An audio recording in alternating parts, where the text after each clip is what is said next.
The Federal Communications Commission has determined the following content to be emotionally harmful. Funny things that you think's funny aren't funny. Give me cocks all the time. I want cocks all over me. The Alan Cox Show kicks ass, man. Welcome. Show me what you got. You're not going to see a lot of cocks on TV. Alan Cox from the Alan Cox Show. I don't know what it's about you, but I can't even stand your voice. I think you're the biggest asshole alive. It's going to be a great show. Let's kick it. I'll say kick it, and you'll just kick it with a tasty groove, okay? 1, 2, 3, kick it. Kick it. Come on. God damn it. Put you one time, kick it. What the? Alan Cox. Here we go. He'll ad-lib. He'll be fine. It's the Alan Cox Show on 100.7 WMMS.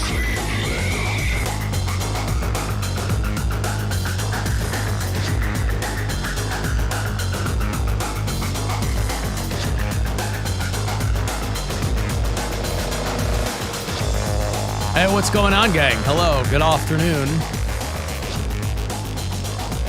Hi there. What's good? My name's Alan Cox. Thank you for being here. Say hi to Bill Squire. He's here, too. Yo, creepy hugs.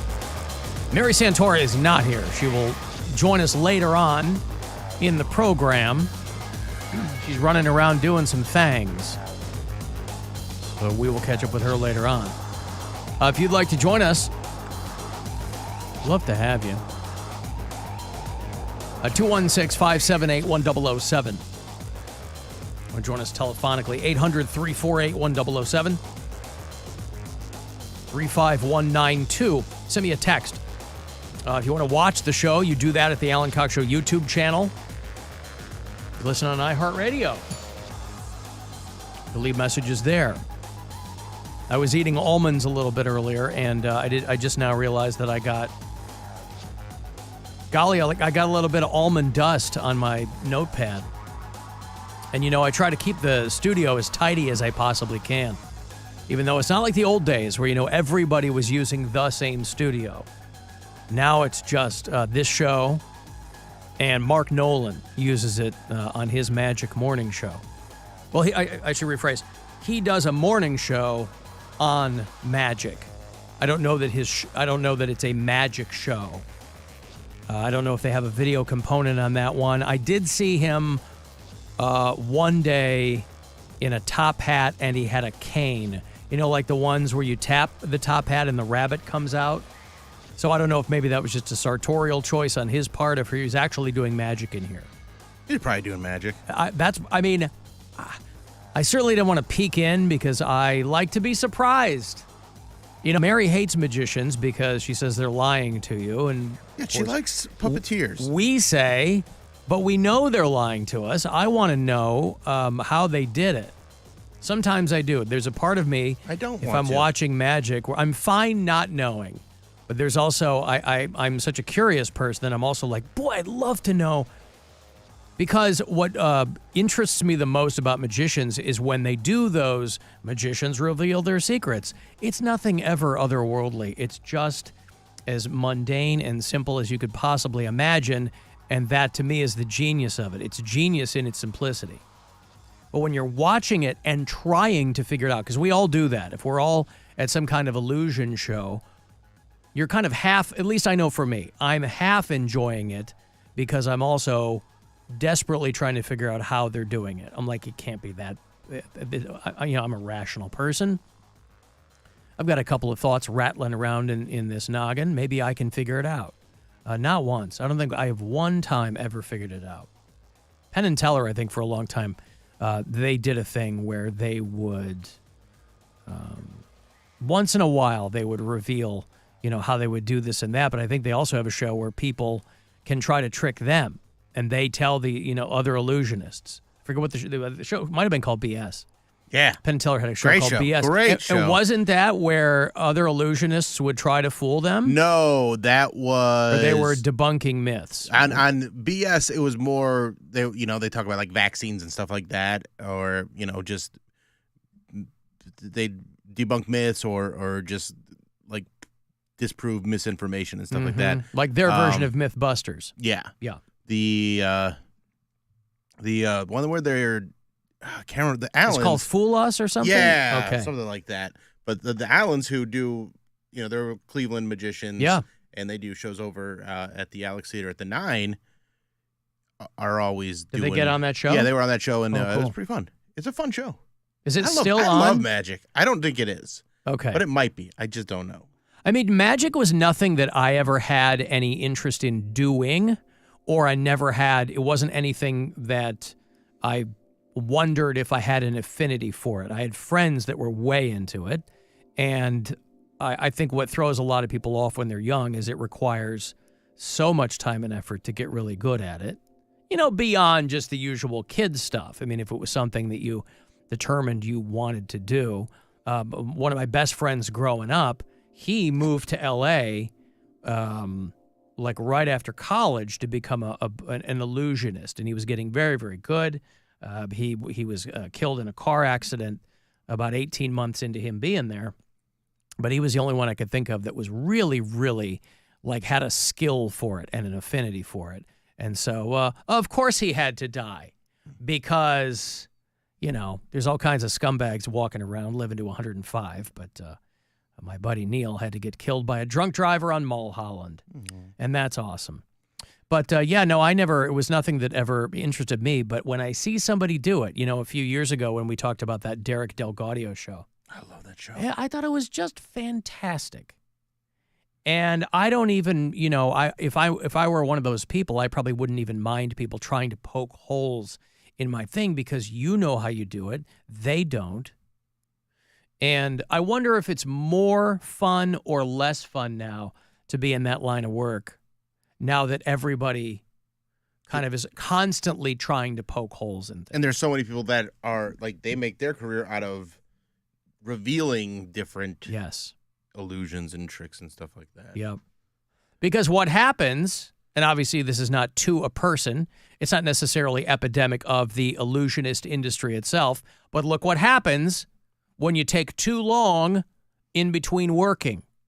David Copperfield, right? This guy's getting into trouble. Mm-hmm. This is a guy who, women say, oh, he did vile things to me years ago because, he was a nerd growing up. He spent all his time trying to perfect. That's the irony. You spend all your time trying to perfect your craft, and then you become older and you do it, and you're world renowned, and then you're trying to but you're still a nerd. In your brain, in your mind, you're still trying to make up for lost time. And, That's why I love Chris Angel, the rock and roll. The Mind Freak? The Mind Freak, the rock and roll musician. You ever seen his? I got high with him one time. You ever seen his band?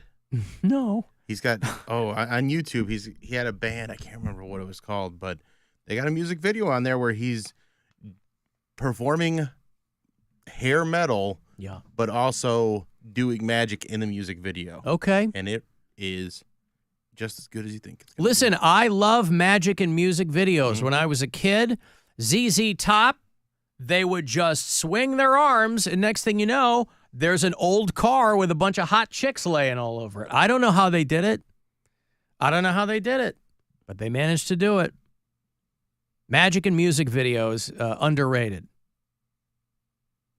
But yeah, Chris Angel, the Mind Freak. My thought was always, you're clearly spending a lot of time on your abs. Is that taking away from your devotion to your craft? Because doesn't seem like it. He seems like a pretty good mind freak. He's very, very good. When it comes to mind freaking, he's the guy I think of. I'll tell you what, if you were to make a list of your top, people go, oh, who are your 5 favorite bands? That's usually simple for most people. If you were to say to me, Alan, name me your top 3 mind freaks. Man, I couldn't do it. I'd start with Chris Angel. I got nothing for 2 and 3.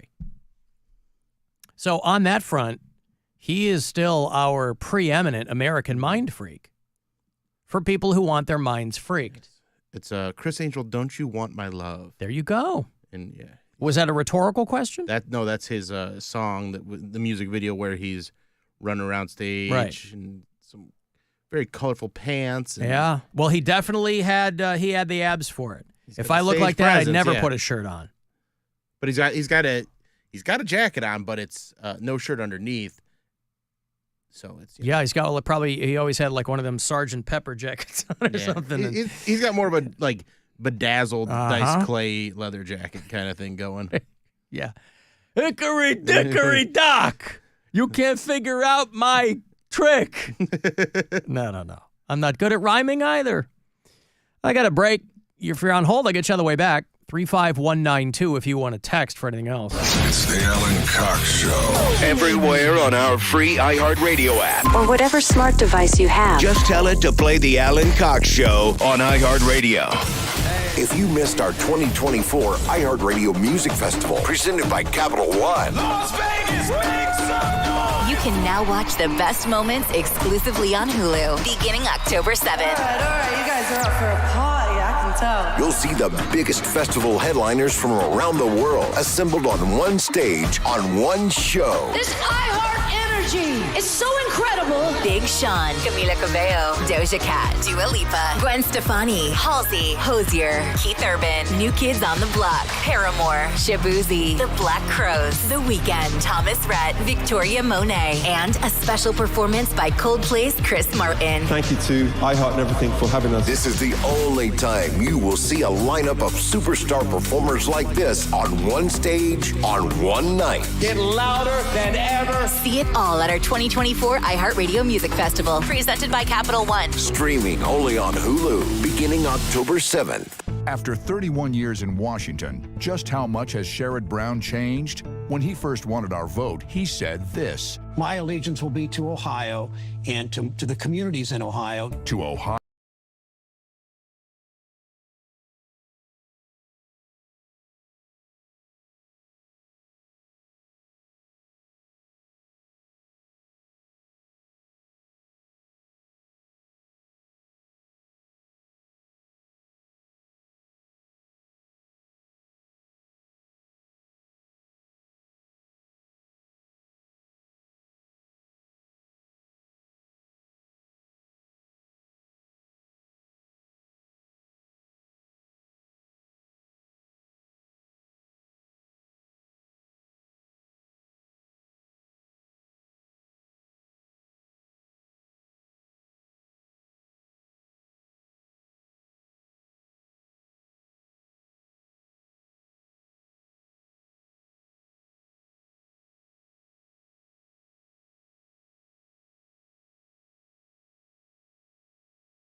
Caitlin Clark versus Angel Reese. Every great player needs a foil. People are talking about women's basketball just because of one single game. I just come here to play basketball every single day. Clark and Reese have changed the way we consume women's sports. Listen to Making of a Rivalry, Caitlin Clark versus Angel Reese on America's #1 podcast network, iHeart. Open your free iHeart app and search The Making of a Rivalry, Caitlin Clark versus Angel Reese, and start listening. This is the best time of the year when the leaves are falling, and so is your IQ, because you're listening to the Alan Cox Show on 100.7 WMMS.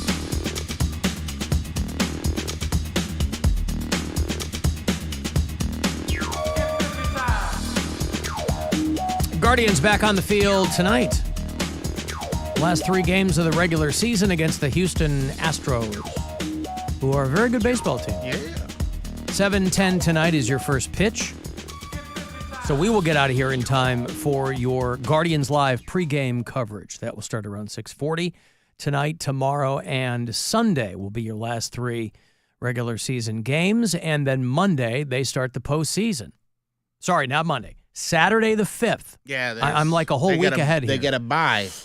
Get a bye. So Saturday the 5th here at home is game 1, and then game 2 will be Monday the 7th, also here at home. And then they will play the away games against whomever they'll be playing for those games. Yeah, I'm going to go to the game tonight.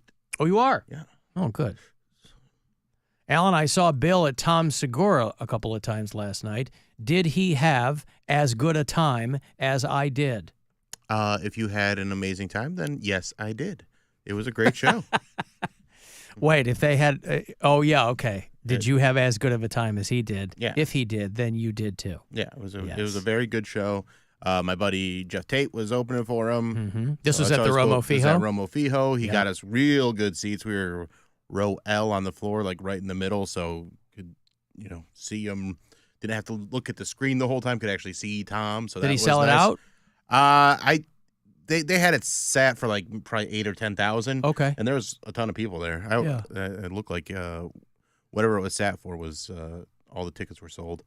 So it was a great time. Tom's hilarious. And I feel like he, I think your criticism of his latest special was it felt like too built for the podcast audience. It's for people who are fans of the podcast. Whereas I don't think this new hour that he's working on is that. I feel like this is more traditional Tom Segura stand-up where he's just telling stories about his life. He's undeniably a funny dude. Yeah. Yeah. Nothing along those lines. But there's a lot of guys out there doing podcasts and then going on arena tours, and it's mostly people who just want to hear stories from the show or whatever. Yeah, no, this is... However, you got to get asses in seats. Right. But, yeah. And I feel like he did... he's put out a ton of material, too, so he's very prolific. And I feel like this is a kind of return to form what he did in Mostly Stories and Completely Normal. Yeah. Kind of that kind of Tom Segura. So, very funny. Hey, Paul. Hey, how are you, Alan? What's going on, Paul? Hey, yeah, you were talking about the magic shows and Chris Angel, who I love. I'll tell you what, the guy you were talking about who reveals magic shows, I used to watch it, called The Masked Magician. I think I remember that, yeah. He would uncover how illusions were done. And I'll tell you what, Chris Angel, to me, is that guy. Mind freak, that is just some of the stuff I've seen him do. No matter, I'm not into magic, but I like watching it. How some of the stuff he does. One stunt that amazed me, he was at a building, I think it was in Las Vegas or something. He was on top of a 6-story building or an 8-story building and sat there and dropped a handkerchief off of the building with a rock tied in it. He caught it when he was on the ground. Uh-huh. So how that was done is beyond me. But Wait, no. you mean he was on the roof and he tossed it and then he caught it on the ground? Yeah, because they sat back and said, here, he said, I'm going to catch this on the ground when I come down. And I'm on the radio. Sat back and he tossed it.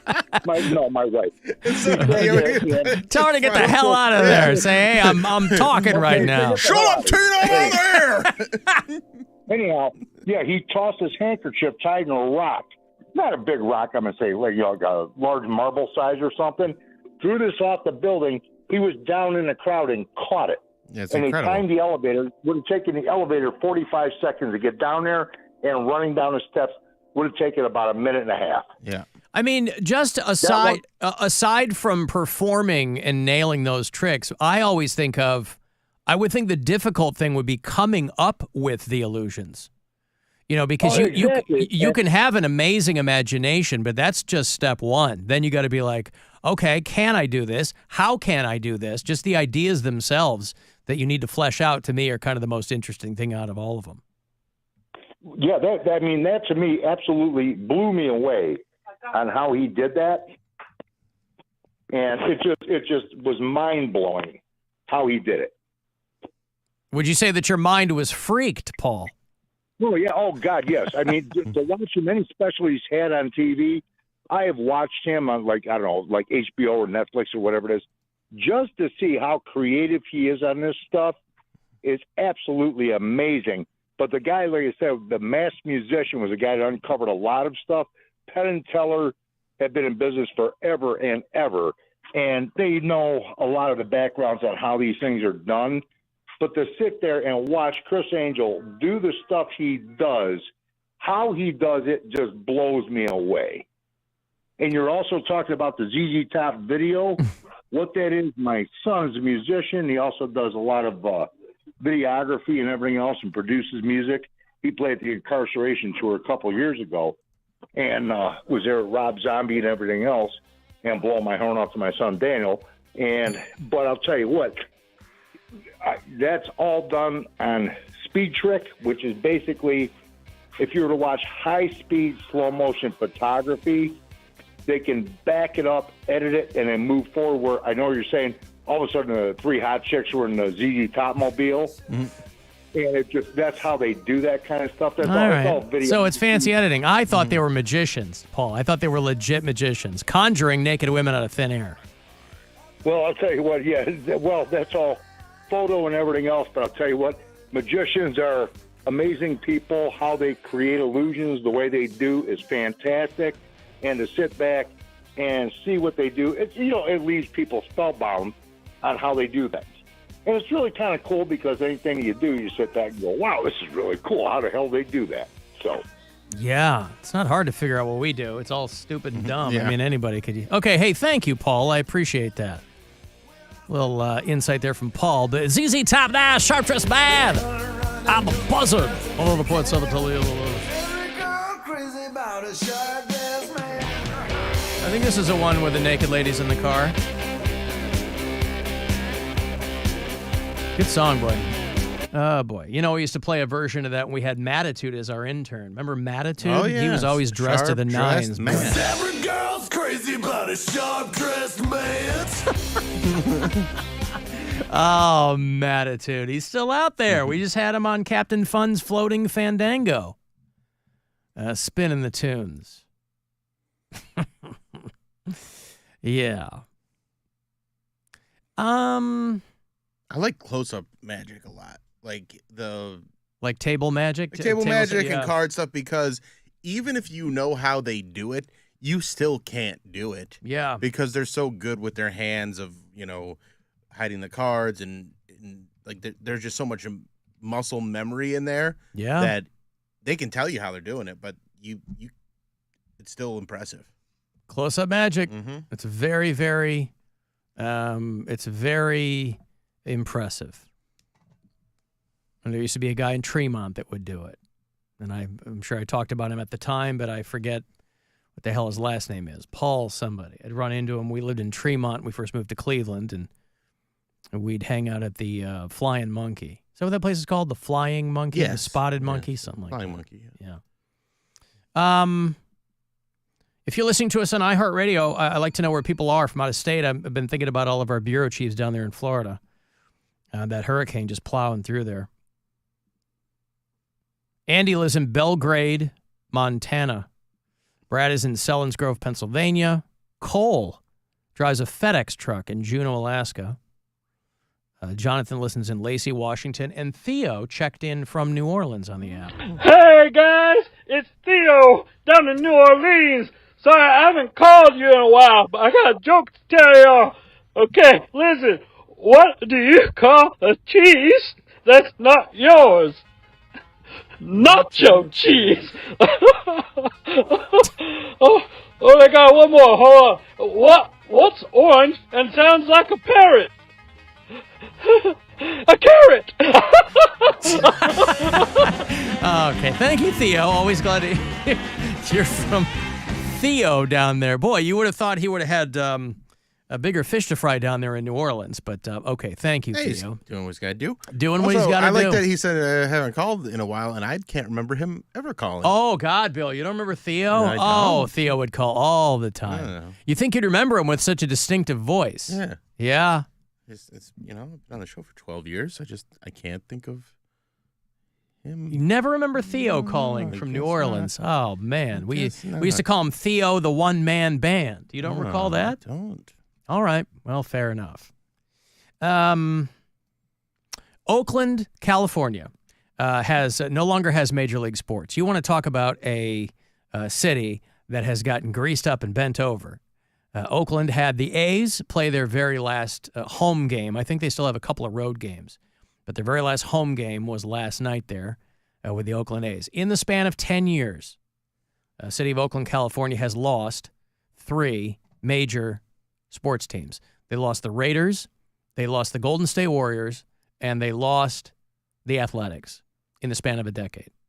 And so it's really a case study in all of the things that every city with major sports franchises complains about, billionaires who want us to pay for upgrades and things like that, or they'll threaten to take the team somewhere else. And that's never been more prevalent than in Oakland, California. They've taken their hits, boy, over the last 10 years. But the last Oakland A's home game, it was packed out, couldn't get a ticket. And the team was crying. People were crying because it's not like they don't have a fan base. And so they will go for the next 3 seasons and play in Sacramento. West Sacramento, I might add. Now, if you've ever been to Sacramento, California, you know East Sacramento is where you want to be. Oh. These guys are going to be in West Sacramento. They will drop Oakland from their name, obviously. They've been the Oakland A's since 1968. So their last 3 games of the season are in Seattle tonight, tomorrow, and Sunday, and then they'll be done. So next year, what? They'll just be the A's? They'll probably be the Athletics? The West Sacramento A's. Yeah, I don't know. And then they're going to move to Las Vegas in 3 years. But they lost the Raiders. 3 years still? They're going to be in Sacramento for at least 3 seasons is what they said. Crazy. So think about over the course of 3 seasons, they will have built up a fan base in Sacramento who only has, I think the Kings are their only major sports franchise. I think you're right. Sacramento, do they have? No, I guess they don't have a hockey team. I don't think that they do, no. Yeah. The L.A. Kings are hockey. Yeah. Sacramento Kings are the NBA. Where's San Jose? Is that? The Sharks. Yeah. NHL. But I know, but how far is that from Sacramento?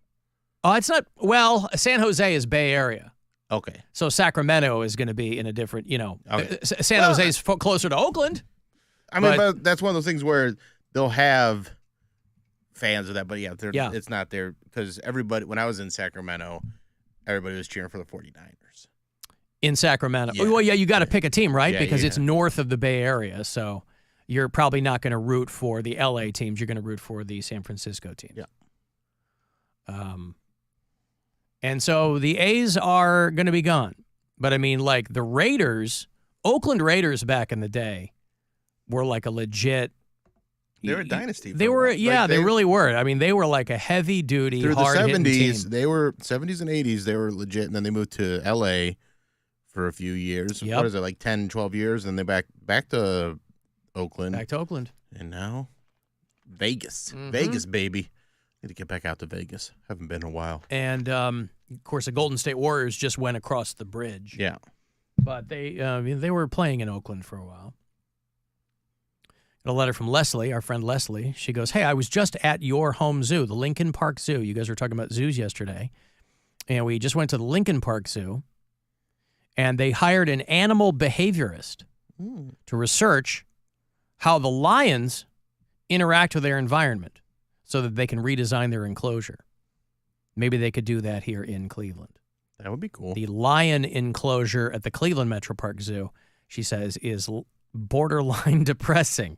I don't know what would make a lion enclosure depressing. She describes it as late 80s. So maybe they haven't updated small, it since and then. I feel like there's not a lot of activities for them to do. Whereas if you look at the tiger sanctuary or whatever enclosure, those tigers seem to be pretty busy, like moving around to different parts of it.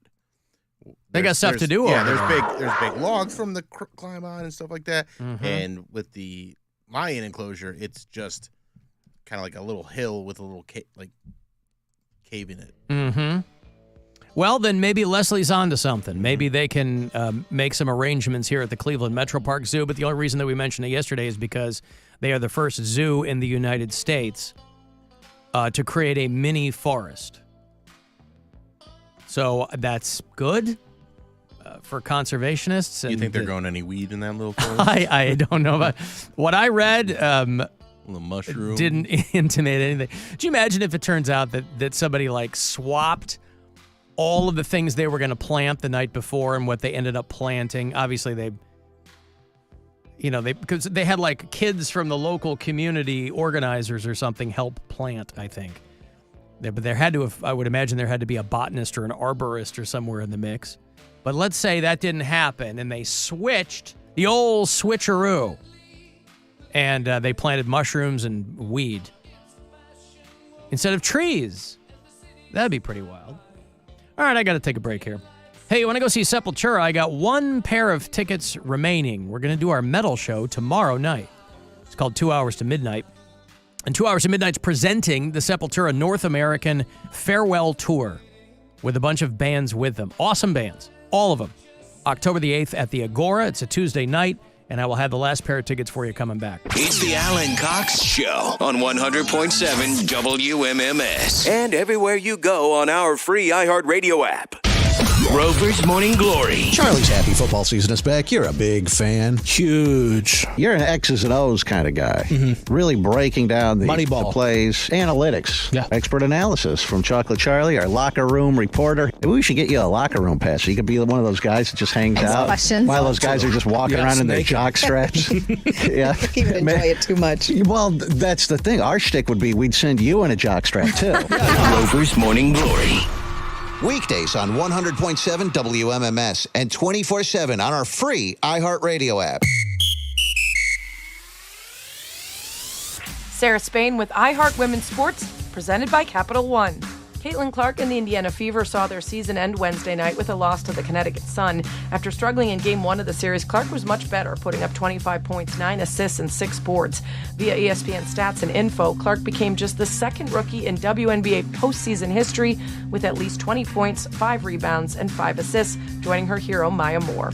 For more women's sports stories, subscribe to Good Game with Sarah Spain on iHeart Podcasts. With the Venture Card from Capital One, you earn unlimited 2x miles on every purchase. Plus, earn unlimited 5x miles on hotels and rental cars booked through Capital One Travel. Terms apply. See CapitalOne.com for details. Your afternoon drive is brought to you by the Ken Ganley Auto Group. Shop over 10,000 vehicles online at KenGanleyAuto.com. It's Bill. Hey, Dog Pound. Dig into Wendy's new Browns Biggie Bundle all season long. Score a junior bacon cheeseburger, 4-piece nugs, junior fry, small soft drink, and a small Frosty for just $7. That's a great deal. That's a great deal. Here we go, brownies. Grab a $7 Browns Biggie Bundle from any participating Wendy's for a limited time. Choose wisely. Choose Wendy's. Don't miss a minute of football on Sunday. Fox Sports Radio has you covered with Red Zone Radio on the free iHeart app. This game was over. Keep track of your team, your bets, and your fantasy players. Just open the free iHeart app, search Fox Sports Radio, and start listening. iHeart Radio.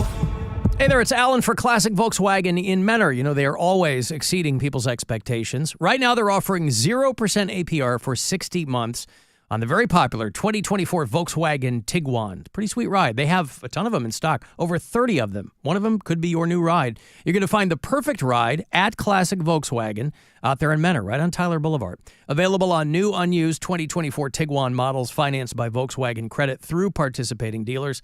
Not all customers will qualify for credit approval or advertised APR. Offer ends October 31st, 2024. Hello, parents. It's Mr. Jim, and I want to invite your kids to listen to Kids Short Stories. You see, kids all around the world listen to Kids Short Stories and send in their ideas, and every single day, I create a brand new story about them finding treasure, stopping the bad guy, or flying on a unicorn. If you're looking to cut down on screen time, search for Mr. Jim. So listen to Kids Short Stories on the iHeartRadio app, Apple Podcasts, or wherever you get your podcasts. This is the story of the one. As a warehouse manager, her job is to transform chaos into clarity and to see patterns where others see problems. Luckily, she's got a partner who shares her perspective. Grainger offers over 1 million industrial-grade products, backed by real person support and in-depth online resources, so she can tackle every task with precision and turn potential setbacks into streamlined success. Call clickgrainger.com or just stop by. Grainger, for the ones who get it done. Hey there, what's for dinner tonight? Takeout? Again. Remember your last order. Soggy fries with a side of $12 fees, plus the 1-hour delivery time? You can do better. Get Factor's fresh, chef-crafted meals delivered right to your door, all ready in just 2 minutes. Try a mouth-watering shredded chicken taco bowl or creamy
sky, finding a lost treasure, or riding a unicorn through the clouds. With a new adventure every single day, we have a lot of fun together.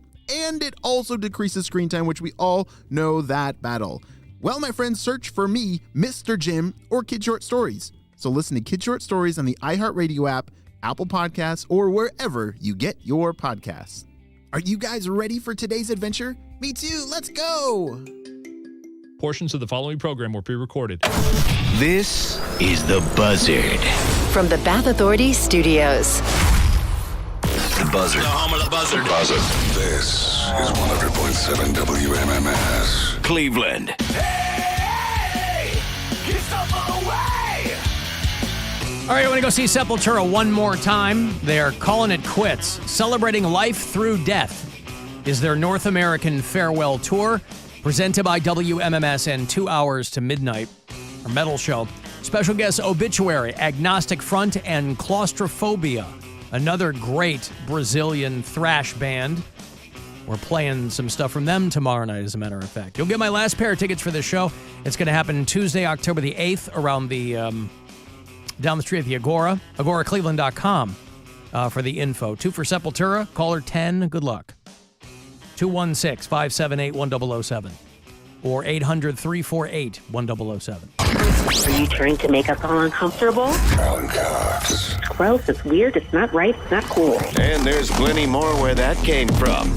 Back to the Alan Cox Show on 100.7 WMMS.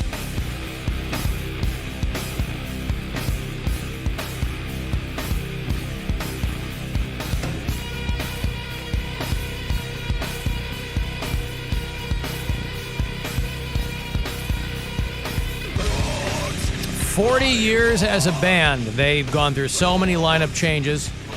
I don't know who's left in the band. But Sepultura are going to come through one more time. Our Guardians are here at home tonight, the first of the last 3 games of the regular season against the Houston Astros. That's a 7:10 start tonight around the corner at Progressive Field. 6:40 is when your pregame coverage will begin here on MMS. You can use the promo code GUARDIAN for a few more days. The last day of September is going to be Monday if you're shopping at CLE Clothing Company. You'll get 20% off whatever you want to get with the promo code GUARDIAN. And then once October starts, you will be using the word Erie for the month of October. Erie like the lake. Which, as I understand it, I don't get around much, but as I understand it, is right over here. One of the quote-unquote Great Lakes. Oh, yeah, you live right on it. You live right on it. Up there in the sky. So Astros Guardians tonight, 7:10 on MMS and on the iHeartRadio app.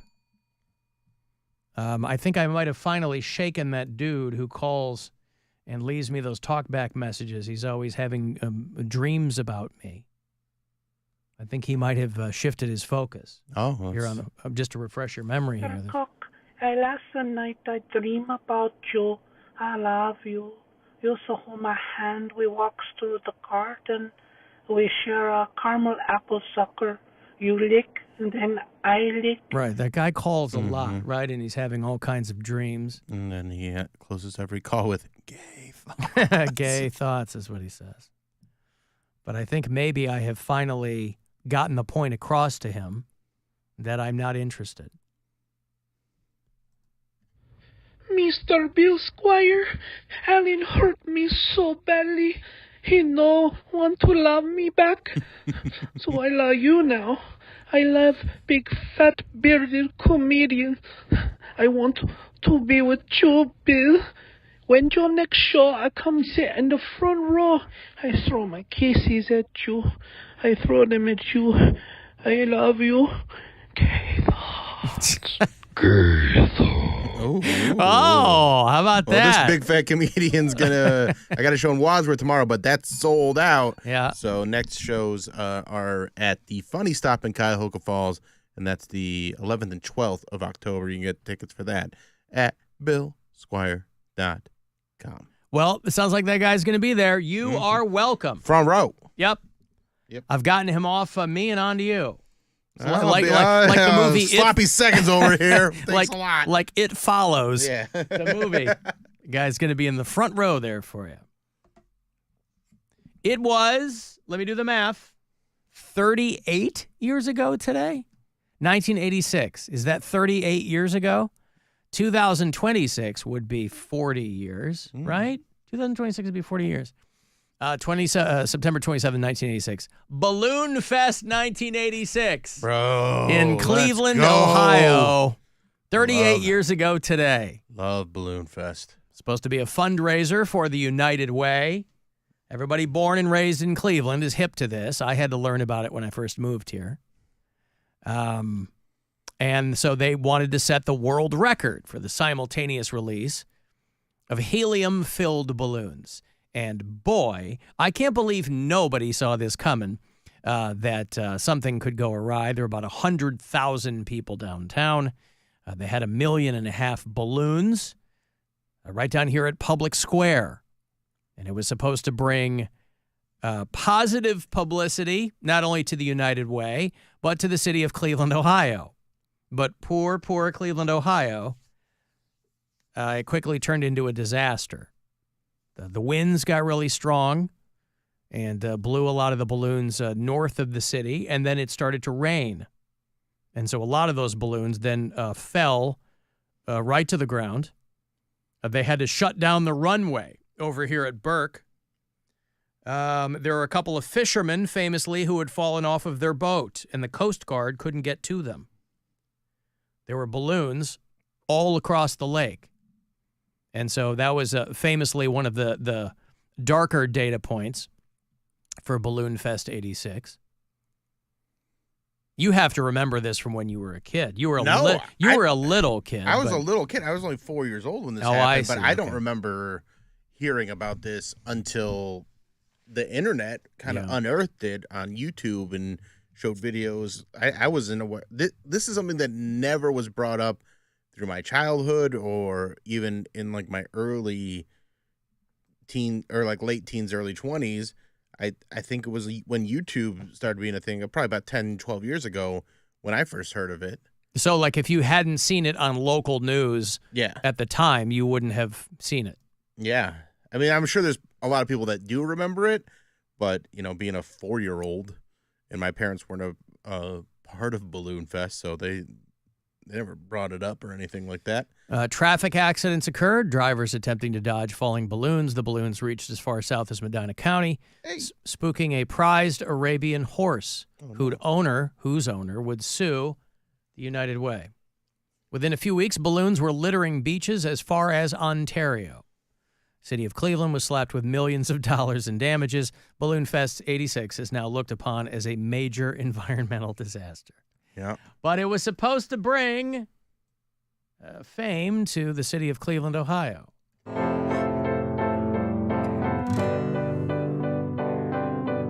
they are, volunteers blowing up millions of balloons. And then there's the statue and downtown. I thought this was going to be narrated. I don't like this. I don't like this. I'm going to find one. Ohio's 86 balloon disaster.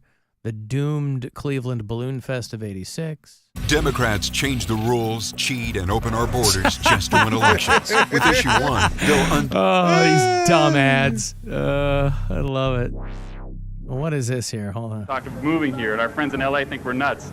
But it is a wonderful place. If I had money to invest, this is where I'd be invested in. Very, very good. Thank Chris. you. Thank you. Okay. Now, we were just talking. 10, 9. Oh, it's Big Chuck and Little John doing this, right? Oh, yeah, okay. there they are. 8, 7, 6, 5, 4, 3, 2, 1. Here they go. Hey, there you go. Look at that. Looks like something out of the Avengers movie, like a sci-fi thing. It's crazy. Yeah. Like it's a crazy sight. A world record has just been broken in Cleveland. Over 1,500,000 balloons going up in the air at this very, very moment. Look at the... Nobody thought this was gonna be a problem. I mean, people are dumb. almost 2 million balloons. 2 million balloons. City planners and the mayor and just all of your local captains of industry. There had to have been a handful of naysayers about this. There had to have been some local voices that were like, hey, guys, this might not go the way we want. Yeah, but they were drowned out. Mm-hmm. Clearly. You want to get in that book, You want to be in the Guinness Book of World Records. Well, they are. Yeah. Yeah, they are. They're in some kind of record book for this. It's completely covering the terminal tower. I mean, it looks like a chemical fire. It looks like a disaster. Yeah. It is awesome, ladies and gentlemen, to actually be down here and see the multicolors that are going up in the air at this moment. I feel like they went really heavy on the orange and red. Yeah, they really did, and now they're starting to all sync too. Hey, let's hear it. Well, anyway, that was 38. Ladies and gentlemen, there is no mistake on the lake anymore, is what he said there. Ladies and gentlemen, there is no mistake on the lake anymore. Cleveland has now broken the Guinness Book of World Records and released over 1,500,000 balloons. It broke the Guinness Book of World Records, is what he said. Yeah, well, there you go. That was 38 years ago today that happened. So congratulations. You notice they've never tried to change that. One of my favorite forgotten Cleveland moments was the Ted Stepien softball toss. I think we've talked about it before. Yeah, we have. Where he was the owner, yeah? He was the owner of the Cavs for a while, and he had a softball league, too, that he was trying to get started, and he was chucking softballs off the terminal tower into public square. Yep. Hit a lady, hit a car, but they kept going because they didn't have radio communication or anything. He just had all these softballs that he was chucking, and you see the one guy catching one, and he's the winner. It's just again, wild. That's another thing I just don't understand why anybody thought that would be a good idea to drop softballs. Down below were 6 of his players hoping to make the immaculate reception. But 3 errant tosses proved hazardous to 1 car and 2 observers, among them 24-year-old Gail Felinsky of Strongsville, whose broken wrist will long remind her of the lofty lob. On the 5th drop, history was made, and outfielder Mike Zerfoss was on the receiving end. At first, I seen everybody start going in towards the building, and then I started going in, but I could see it was coming out, so I just went back on it, and it came to me. What was the difference between this ball and a ball that you would catch in the outfield for the competitors? It was just hard because of that sun and stuff. You couldn't see. You need some sunglasses, but it just came to me. And why did you do this? I want to see if I could do it. It took 42 years to duplicate such a... Why did you do this? Well, I wanted to see if I could do it. All right, well, there it is. 24-year-old woman's broken wrist will be a reminder. What a fun reminder. Alan, I wonder if Frank Jackson called Cleveland the butthole of the world because of all the balloon knots. He wasn't the mayor then, though. I don't know who was the mayor Cleveland then. is I don't think he was. perceived to be the butthole of the world sometime, right? Yeah. All right. Well, there's that. A weather guy down there in Florida rescues a woman while he's doing his live cut. I was looking at some of the ring cam footage from homes in Florida when the Hurricane Helene was plowing through there. And they go to the weatherman at the local Fox affiliate there. And he was in Atlanta because it's blowing through Georgia and the Carolinas and not just Florida. And Bob Van Dillen was out there doing a live cut, and he hears a woman screaming and goes to help her. Bob, we're watching video of you saving this woman. Are you guys okay? That's the most important thing. Are both of you okay? Yeah, we are. We put her in the car. She was cold. I gave her my shirt. He's like, they're running B-roll of him carrying her, and it's like chest-high water, in Atlanta. Good. Everyone's good. So let's get back to it. It was this car right over there. Okay. No. We're watching. Do not go. Except she's just got her arms around his neck, like she could walk. She's got her knees up. What? She's scared. What? She's scared. Just walk. Because, of course, this is an active situation, but you're watching video of what happened. Imagine you get cucked by the TV weatherman. He's like, oh, her husband's going to come pick her up. But now, granted, this is a huge storm and really, really deep water. Have you seen all the alligators in Florida? There's all these floods and alligators are just like, hey, we run this town now. That's right. Like Sharknado. Yeah. Yeah, it's pretty wild. So there's a lot of people posting Ring camera footage of just water, coming through their living room window or whatever. And so, I mean, up here, I was looking at one of the maps, the ripple effects of this as it pushes into the United States. They've declared states of emergency in the Carolinas and Georgia. There's like 4 million people that don't have power. And I think it'll pretty much, the storm will pretty much top off like around Columbus. So it'll get up here. We'll get a bunch of rain for like the next week. I think we're supposed to get some rain. But down there, boy, I heard from a couple of our bureau chiefs. I'm like, you guys should be, I appreciate the message, but like, I hope everything's okay down there. Tallahassee, and we got people in Jacksonville, and Tampa was underwater.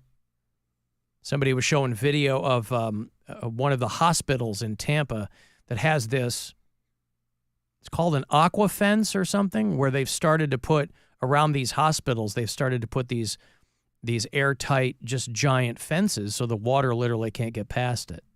But it's made for like 7 or 8 foot seawalls. And so it's keeping the water out, these hospitals. But it's like, if the waves get higher than that, they're going to have big problems. They were getting 10-foot waves in Tampa. And they're still contending with whatever else is going to be going on down there. But Florida, Georgia, Alabama, the Carolinas, and Virginia have all declared states of emergency. But there's about 4 million people that don't have power. And they say, obviously, it'll be a while before they get it back. But it's, coming up this way, and I think it'll veer west before it. I don't think there's anybody who's predicting it comes all the way up here, but it will pretty much top out around Columbus. The turkey drop in Cincinnati. I remember WKRP tried to do the turkey drop. God is my witness, I believed turkeys could fly. That's a good one. But, of course, that was not real life. The balloon lift, whatever, Balloonfest in Cleveland, that was real life. Yeah. Alan, I was 28 years old in 1986, and I don't remember Balloonfest. I mean, that's weird. I would think that they probably had it on every television and radio station in the entire market that day. It was such a big deal. But it happened. I've got to take a break here. You want to go to that Everclear show? They got Jimmy's Chicken Shack and Marcy Playground with them. And I got one more pair of tickets. So if you want to check them out, it's going to be October 16th at the House of Blues. We'll do that coming back. 35192. Text for anything else. The Alan Cox Show. On our free iHeartRadio app and your favorite smart device. Just tell it to play the Alan Cox Show on iHeartRadio. iHeartRadio brings you Global Citizen Festival 2024 from New York City at Central Park's Great Lawn. Live performances from Post Malone, Doja Cat, Jelly Roll, Benson Boone, and more. Join the movement to end extreme poverty now, one action at a time at globalcitizenfestival.com. Hear the entire festival live on the iHeartRadio app all day tomorrow, and the best of the best moments on the free iHeartRadio app's Hit Nation station tomorrow night at 9 Eastern, 6 Pacific. Verizon is the proud partner of Global Citizen. Every student has greatness inside them, and Verizon is committed to helping teachers and millions of students thrive with access to tech, tools, and free skills training. Find out more at VerizonInnovativeLearning.com. Verizon, helping power greatness. From the Universal Windows Direct Weather Center, WMMS Weather. Increasing clouds with the remnants of Hurricane Helene, bringing wind and rain this afternoon. Highs for your Friday in the mid-70s. Breezy and rainy tonight with overnight lows in the upper 60s. For Saturday, cloudy skies with afternoon showers, highs in the mid to upper 70s. This report is sponsored by award-winning Romeo's Pizza. Romeo's is the official game day pizza with an all-pro roster of award-winning specialty pizzas and more. Now get $3, $5, even $7 off your online order, game day or any day. Romeo'sPizza.com. Rock the out, Cleveland. The Agora is bringing the heavy this fall with Testament and Creator October 1st. Hatebreed, 30th anniversary, October 2nd. The Black Dahlia Murder and Dying Fetus, October 3rd. Sepultura, Farewell Tour, October 8th. Opeth, Saturday, October 12th. Mushroom Head Halloween, Saturday, October 26th. Guar, Friday, November 1st.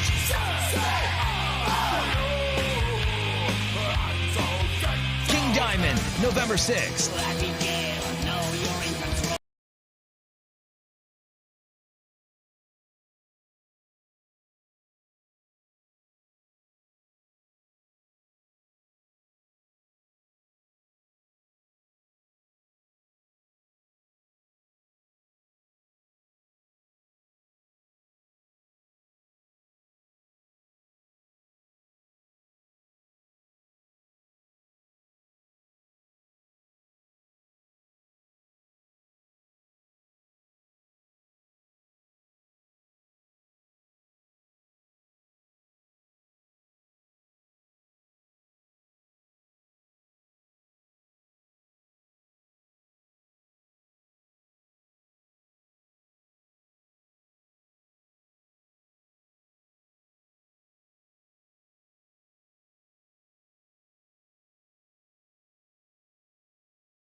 your podcast. Are you guys ready for today's adventure? Me too, let's go! Visit a place like no other at America's Roller Coast with the 2025 Cedar Point Gold Pass. You can get unlimited visits this fall and all of 2025. You'll also get thrills of all sizes, splash-tastic fun, free parking, and hollow weekends. It's all for our best value of the season. Just 10 payments of $10 after initial payment, plus applicable taxes and fees. Online only. Get your 2025 Gold Pass and start planning your visit at cedarpoint.com. When it's game day and you're out and about but need football updates, don't worry. The iHeart app and Fox Sports Radio has you covered with Red Zone Radio.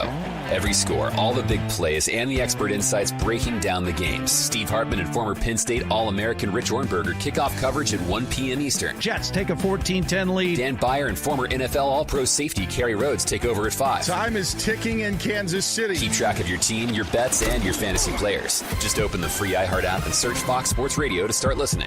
Now it's time to give stuff away. Hey, it's time to give stuff away. Okay, I've got one more pair of tickets for you to see Everclear. Art Alexakis, the gang, are headlining along with Marcy Playground and Jimmy's Chicken Shack. Why not?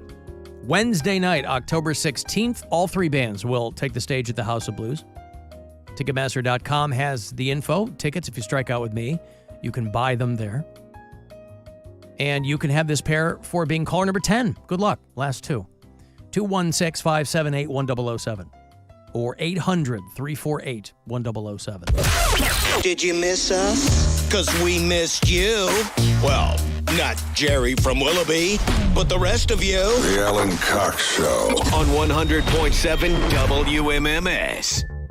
When people talking about twerking, nobody seems to mention the part that when you do a lot of twerking, sometimes it makes you fart. Twerk, fart, twerk, twerk, twerk, fart, twerk, fart, twerk, twerk, twerk, fart, twerk, fart, twerk, twerk, twerk, fart. I got a letter from a listener who said, I had my very first colonoscopy this morning, and it all went fine. But during the entire process, I had the twerk fart song in my head. Little things from the show live in my head rent-free. It's a real earworm. Well, there you go. Congratulations. I'm in the process of making my follow-up appointment. I had my first colonoscopy 3 years ago, and I have to make a follow-up for the next couple of months. So I got to figure out when to do that. I'll probably do it over our holiday break in December. That'll be a fun way to get prepped for Christmas. Yeah. Get a colonoscopy. What's the matter with that? Have something go up your chimney. Yeah, there you go. Guardians play tonight. Last three here at home in the regular season. Play the Houston Astros tonight, tomorrow, and Sunday. 7:10 starts up tonight. 6:40 is when your Guardians Live pregame will begin. Somebody just asked me, what's the promo code for CLE Clothing Company? You got a couple of more days to use it for September. It is Guardian, singular. And then when October starts, you're going to switch to Erie, starting Tuesday. Erie like the lake. But, you know, a little double entendre there for October and Halloween. But Cleveland Clothing Company, you can find them online. You can use the promo code if you're doing that, or if you're in one of their stores when you check out, just use it there too. Because what will happen is, a lot of people won't remember the promo code, and they'll go to the checkout thing, and they'll say, I want to use the Alan Cox promo code, but I don't know what it is. And you can't always count on the person behind the register there to know what it is either. So that's why I give it to you as frequently as I do. We were talking about one-hit wonders yesterday. We kind of stumped. Oh, it was a couple days ago, maybe it was like National One-Hit Wonder Day or something like that. And I got a letter from Rob. And he said, he goes, I had a song rattling entirely too often through the piles of sonic junk in my head since the mid-'80s, but I could not remember who did it. I only remembered the goddamn saxophone. And I was probably in kindergarten when I last heard it. But thanks to Brian's warbling, now I know that it was the Glenn Frey song. Brian had been singing Glenn Frey Brian calls and he'll sing, songs to us, and then I'll match them up with the song he's trying to sing. And it was this great slow jam from Glenn Frey back in the day, and it had a sweaty sax in it. Do I still have Brian singing it? I sure hope so. Your heart keeps saying it's just not fair, but still you gotta make up your mind. I love when he goes for it. I know, it's so good. Goes for it. Yeah. So, Rob, but the reason I mention this is because Rob had emailed me a while ago, and just as an aside, it's kind of a running joke. People ask me to hit the post on a song, and he was like, could you hit the post on Captain of Her Heart by Double? And I was like, oh my God, you want to talk about a one-hit wonder that I haven't heard since 1986. You probably don't know that song either. There was this song called Captain of Her Heart. Let's hear it. It was the mid-'80s. It was these two Swiss dudes who just dropped this song, and it was a massive, massive hit, like around the world, in the U.S., everywhere else, about a woman tired of waiting for her. And this was on Top 40 radio, right? And it was played a lot. I was like, oh my God, I haven't thought of this song in a billion years. The band was called Double, but because they were Swiss, they pronounced it Double, but nobody on the radio, there wasn't a single DJ on the radio playing this who knew that it was Double. They just go, hey, there's a new one from Double, because of course you'd think it was that. And this is a solid mid-'80s one-hit wonder that a lot of people probably don't even remember, but it did have weird chord changes in it, though, too. I know this. Okay. Yeah, Captain of Her Heart. Yeah. You might remember, the chorus. That piano part, right? This, yeah. It's all sax and piano. Yeah. And it's got this long synthesizer breakdown in the middle of it.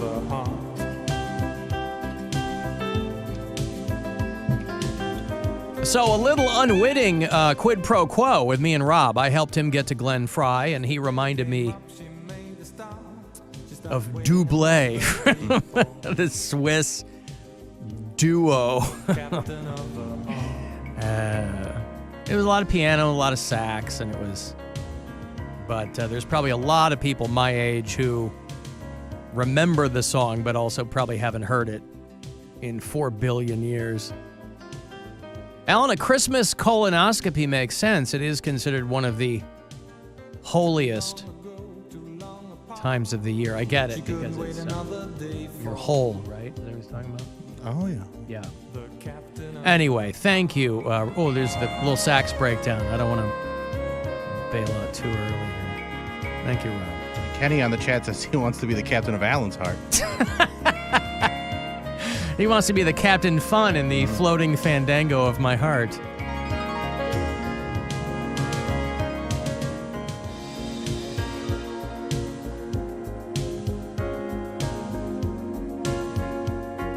I wonder if anybody has taught this at piano lessons, sit down. And, all right, Timmy, today we're going to play Captain of Her Heart by Double. And I want to see if you tired of playing chopsticks? Let's see if we can play Captain of Her Heart.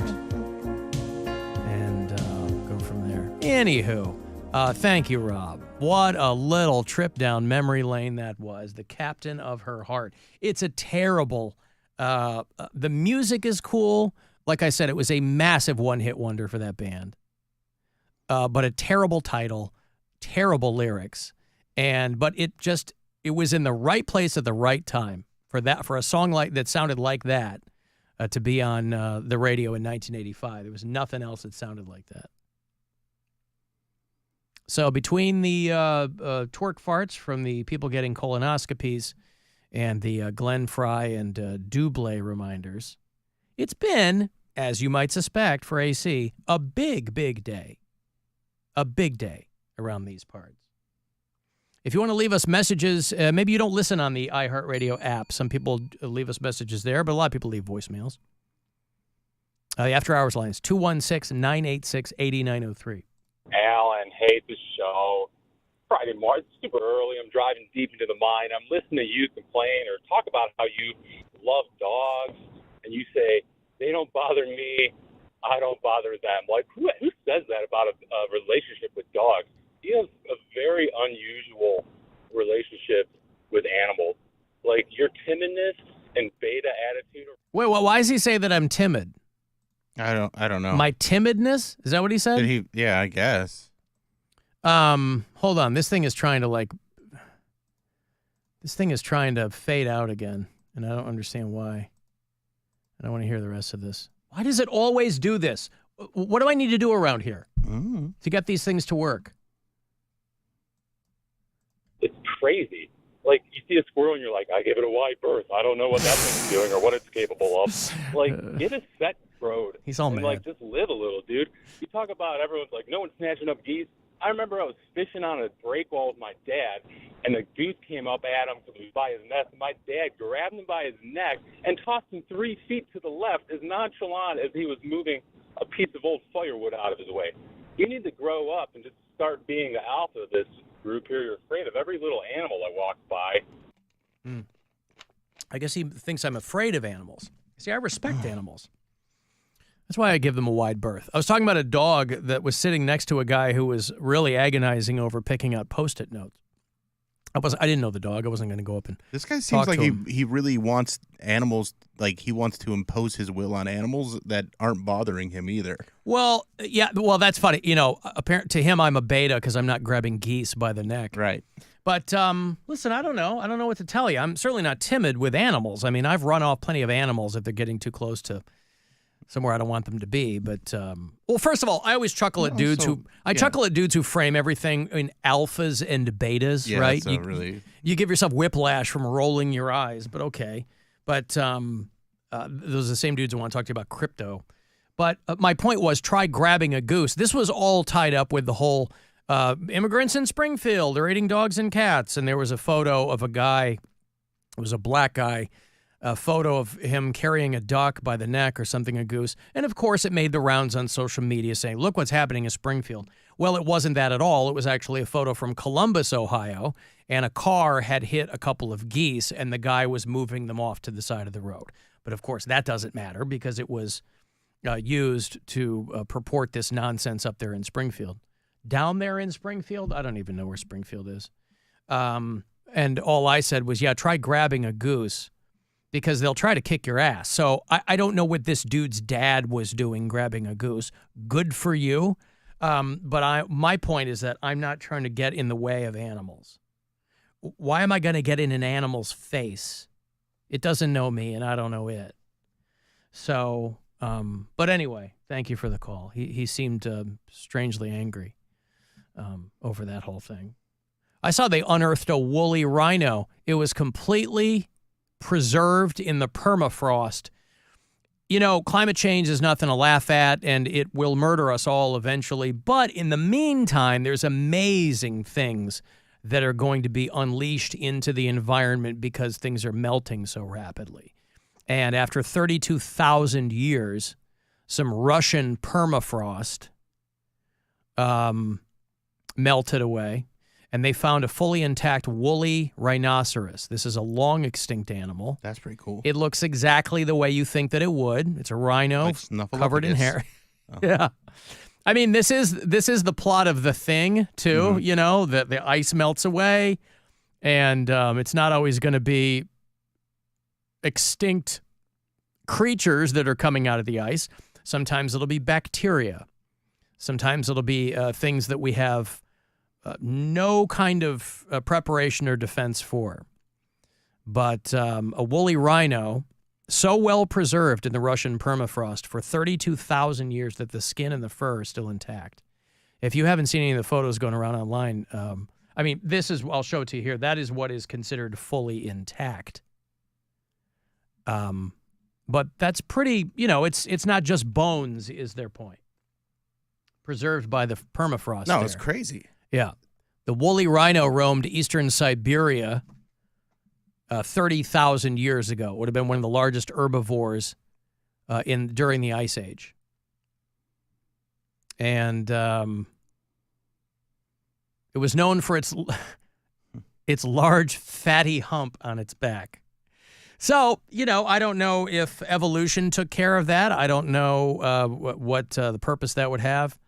But they dug out, they just recently found an 18,000-year-old animal that they can't tell if it's like a puppy or a wolf.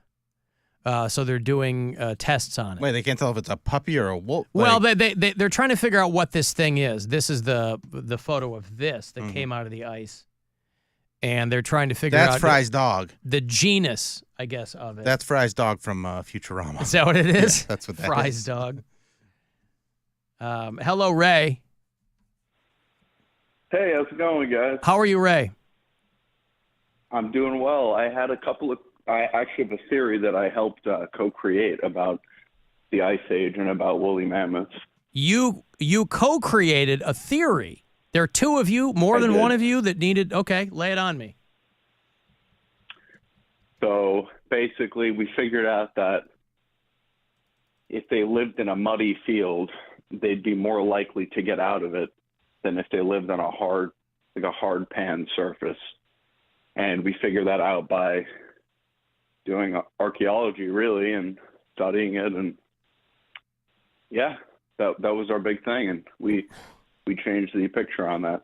We figured out that they were basically able to swim through the mud to get out. Ray, are you an archaeologist by trade? I studied it briefly. Yeah. Okay. While I was doing that, we worked on that. Yeah. And this is something that is this widely accepted now? How prevalent is this? This is 100% widely accepted now. Is it peer-reviewed in a series of scientific journals? It has been. Yes, Yeah. it has been. Okay, good. Not recently, but over a decade ago. Gotcha. Okay, so just to paraphrase again, they were more likely to have been swimming through mud than to have been on land? No, it was that they thought that if woolly mammoths were in a region in Siberia where they've been since discovered, that if they were they found them and they were in an area that they determined this is mud, that they would have thought, okay, they sunk in the mud basically. Yeah. And we figured out that no, they would be able to swim through it. I see. And they didn't die from being in the mud. They died from something else. And so if they were discovered in mud. And so that was a conclusion in and of itself, or that was important to come to what other conclusion? No, that was just a conclusion in and of itself. I see. All right. And you and the other scientists share the credit on this? Yes, Dr. Chow was the lead professor on that. Okay. So this isn't you don't get to call it the Ray theory then. No, I don't really think it has a conclusive theory. All right. But Dr. Chow, if you search Dr. Chow Cambridge, you can find it. And you can find him. But I have one quick question for you guys. Yes. There's a comic from Cleveland named Ray DeVito who's a stand-up. And I'm just wondering if you've ever heard of him. He claims to know you. He said he's been on the show many times. I sometimes, see his stuff in the news and in the media, and I'm wondering, is that really true? I mean, Ray DeVito? I wouldn't say I know him. He was on this show a long time ago, like right after I came to Cleveland. I see him at shows in Cleveland from time to time. Yeah, like so he'll come and do my show at High and Dry and stuff. I had him on at least once, a long time ago. Is he a big deal now? Is anybody a big deal? I don't know, Ray. All right, thank you, Ray. I appreciate it. So he's got himself a theory about woolly mammoths. He and somebody else co-created a theory. Is that in accordance with the scientific method? I don't know. I'm not a scientist. Hey, Tommy. Yes. Hi, Tommy. Bill, you remember Tommy? Yes, Tommy from down there in southeastern Ohio. Yeah. What's up, Tommy? Well, Barnesville Pumpkin Festival started yesterday. Yep. Out in Sandusky? No, it's in Barnesville. Oh, Barnesville. Okay. And what? How is that? Explain that to us. Well, we had the King Pumpkin weigh-in on Wednesday, and someone from Mercer, Pennsylvania, he grew the pumpkin at 2,196 pounds. Yep. This is the big pumpkin festival. And are you, do you have your own pumpkin in this, or you're just attending? We're attending. Yep. Okay. Have you already been over there, or you're going this weekend? Yeah. Well, we already been over there. I live close to the pumpkin festival. All right. Can you smell the pumpkins from your house? Well, we can smell the food from our house. Oh, what are they serving over there? Like elephant ears and stuff? Corn dogs? Elephant ears, corn dogs, tacos. Yeah. Let's see here. Beef and noodles, chicken and noodles. What else? Talisman ribeye sandwiches. So if somebody's like, I want a meat and noodles, they've got a couple of options. Yeah. Yeah. All right. So will you go over there every day of the Barnesville Pumpkin Festival? Yes. As a matter of fact, I'm in the pumpkin parade tomorrow. Oh, you are? Will you be in costume, or it's just are you waving to people, or are you walking, or on a float? It's for my workplace at McDonald's. Gotcha. Okay. So McDonald's has a float in the Pumpkin Festival. Yes. Parade or whatever. Okay. And yesterday, me and Stefan, my boyfriend, we won. Boyfriend. Wait a second. Yeah. You just broke a lot of hearts, Tommy. Was Stefan your boyfriend? Is his last name Urkel? Stefan's my boyfriend. No, not Urkel. All right. His last name's Harlan. Oh, that's fine. We don't. I was just. Okay. So, you and Stefan are going to be in the parade. Well, I'm going to be in the parade. He's going to watch it. He's going to watch, and he's going to root for you. He's going to go, "That's my girl right there." Yep. And also, we were in the talent show last night. We won. What was your talent? I sang "Eye of the Tiger" while he was boxing like Clobber Lang from Rocky 3. Okay. He was boxing like Clobber Lang. I love it. Okay, good. So you were singing "Eye of the Tiger"? Yes. Would you care to perform any of it for us right now? I hate to put you on the spot, but I love it. Yeah, it's like, it's the eye of the tiger, is the thrill of the fight, rising up to a challenge to our rival, and the last one inspires is the brilliant fight, is the da-da-da-da-da-da eye of the tiger. Tommy, are you doing da-da-da-da-da-da eye of the tiger? Well, I got messed up with my like we're the survivor now. But You're kind of gloss. I get it. You're playing with the lyrics. You're making it your own, aren't you? Well, I wrote the lyrics on a notebook, so I know I won't miss it. Yeah. But we got a trophy, and we split $20. Oh, you split $20. All right, so it's a real 50-50 relationship then. It's a real 50-50 relationship. He's with me right now. Gotcha. He's all right. spending the weekend with me. Gotcha. All right, well, listen, don't do anything I wouldn't do. That's a very short list, but have a good time, okay? Yeah, and I'm going to do the hog calling and tall tales tomorrow, too. Okay, well, have fun at the Pumpkin Festival and enjoy the parade. Thank you. All right, Tommy. There's Tommy, who's out there in Barnesville, Ohio, where they're having their 60th annual Pumpkin Festival.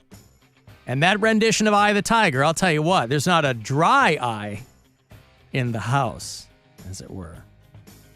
All right, I got to take a break. Hey, do you like the band Asking Alexandria? Have you ever heard of the band Asking Alexandria? Well, they're quite popular. And they're on tour, so I'll have last pair of tickets for you coming back. Want to text me for anything, 35192, and we'll be back. The Alan Cox Show on 100.7 WMMS. And everywhere you go on our free iHeartRadio app. 2 hours to midnight. This week, new metal from The Obsessed and Our Hollow Our Home, local metal from Dark Secret, and throwbacks from Slayer, Prong, Dio, and Testament. Saturday Night Metal. 10 to midnight. On 100.7 WMMS. Your afternoon drive is brought to you by the Ken Ganley Auto Group. Shop over 10,000 vehicles online at KenGanleyAuto.com. Hey, it's Alan. The next Cox Out pregame is this Sunday when the team is on the road. I'm out, man. This Sunday, we're going to be at the Lakewood Truck Park from 3:30 to 5:30 playing the Bud Light Football Face-Off Tournament. This is round one. You get the most points, you could qualify for the trip to Vegas and maybe the big game and headed to New Orleans in 2025. So come try to be a round one winner this Sunday. The Lakewood Truck Park, the next Cox Out pregame with Bud Light, 3:30 to 5:30. Get to WMMS.com for all the details.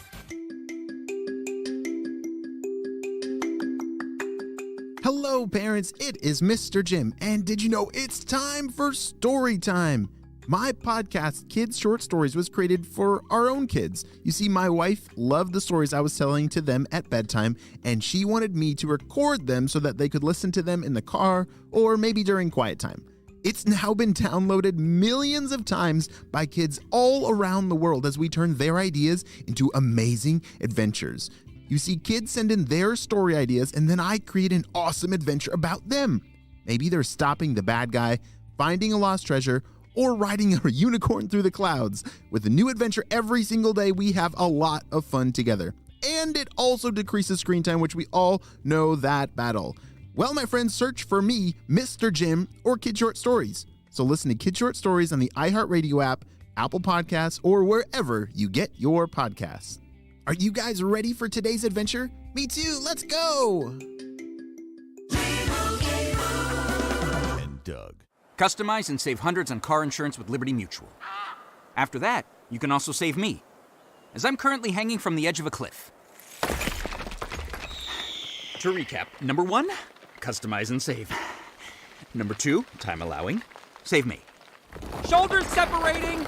Only pay for what you need at LibertyMutual.com. Savings may vary. Underwritten by Liberty Mutual Insurance Company and affiliates. Excludes Massachusetts. Liberty, liberty, liberty, liberty. Fall into savings at VW of Streetsboro. The leaves are beginning to fall, and so are the prices at VW of Streetsboro. VW of Streetsboro is falling back to pre-COVID pricing, cooling off those payments to something you can afford, and turning the page on interest to as low as 0.9%. VW of Streetsboro wants to move inventory to make way for 2025. How about these lease deals? Get a 2024 Volkswagen Taos S for only $169 per month, a 2024 Volkswagen Tiguan S for only $199 per month, or a 2024 Volkswagen Atlas SE 4Motion for $339 per month. Plus, bring in your trade and get up to $5,000 over Kelley Blue Book toward any new Volkswagen in stock. Hurry, because inventory is going fast, so you better get to VW of Streetsboro today. VW of Streetsboro.com. Residency restrictions may apply. 36-month lease, 7,500 miles per year. Well-qualified buyers. Taxes, title, and license fees additional. Call dealer at 330-342-7000 for additional details. Taos S selling price $28,393. Tiguan S selling price $33,254. Atlas SE 4Motion selling price $46,720. Every business faces challenges, but complicated, expensive, and uncertain shipping shouldn't be one of them. With USPS Ground Advantage from the United States Postal Service, you can avoid all the noise. No more unexpected surcharges, hidden fees, or complex rate structures. It's just easy, cost-effective, and dependable shipping. Tune your business's frequency to success and turn shipping to your advantage. Learn how at USPS.com/advantage. USPS Ground Advantage. Simple, affordable, reliable.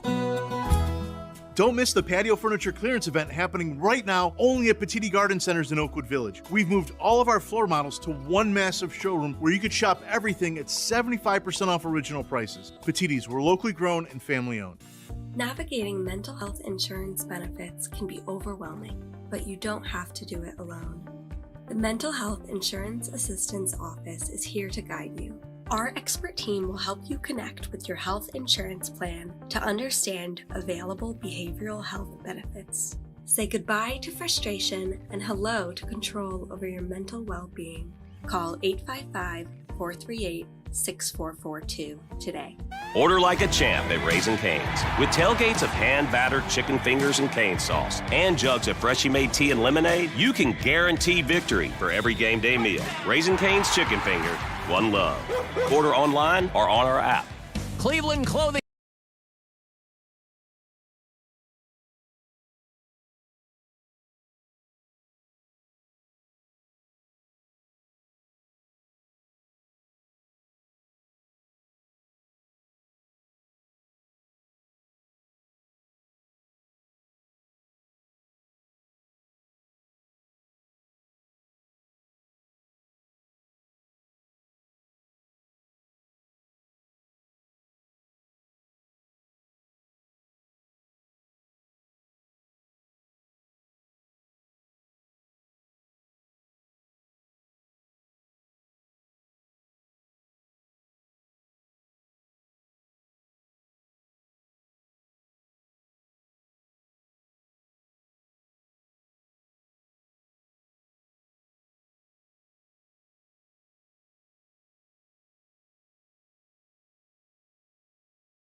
All right, you want to go see Asking Alexandria. I think they're a British band. They've quietly become one of the biggest kind of metal bands going. The All My Friends tour. They are headlining that and taking a bunch of their friends out with them. Memphis May Fire, great band. The Word Alive, awesome. Archers, yes. All 4 bands. Saturday, October 5th at the House of Blues. Ticketmaster.com for the details. Want to go? Grab this last pair of tickets this week. Caller number 10. Good luck. 2 for Asking Alexandria. 216-578-1007 or 800-348-1007. His first marriage didn't work out. He caught her texting another show. Sounds like he deserved it. It's Alan Cox. On 100.7 WMMS.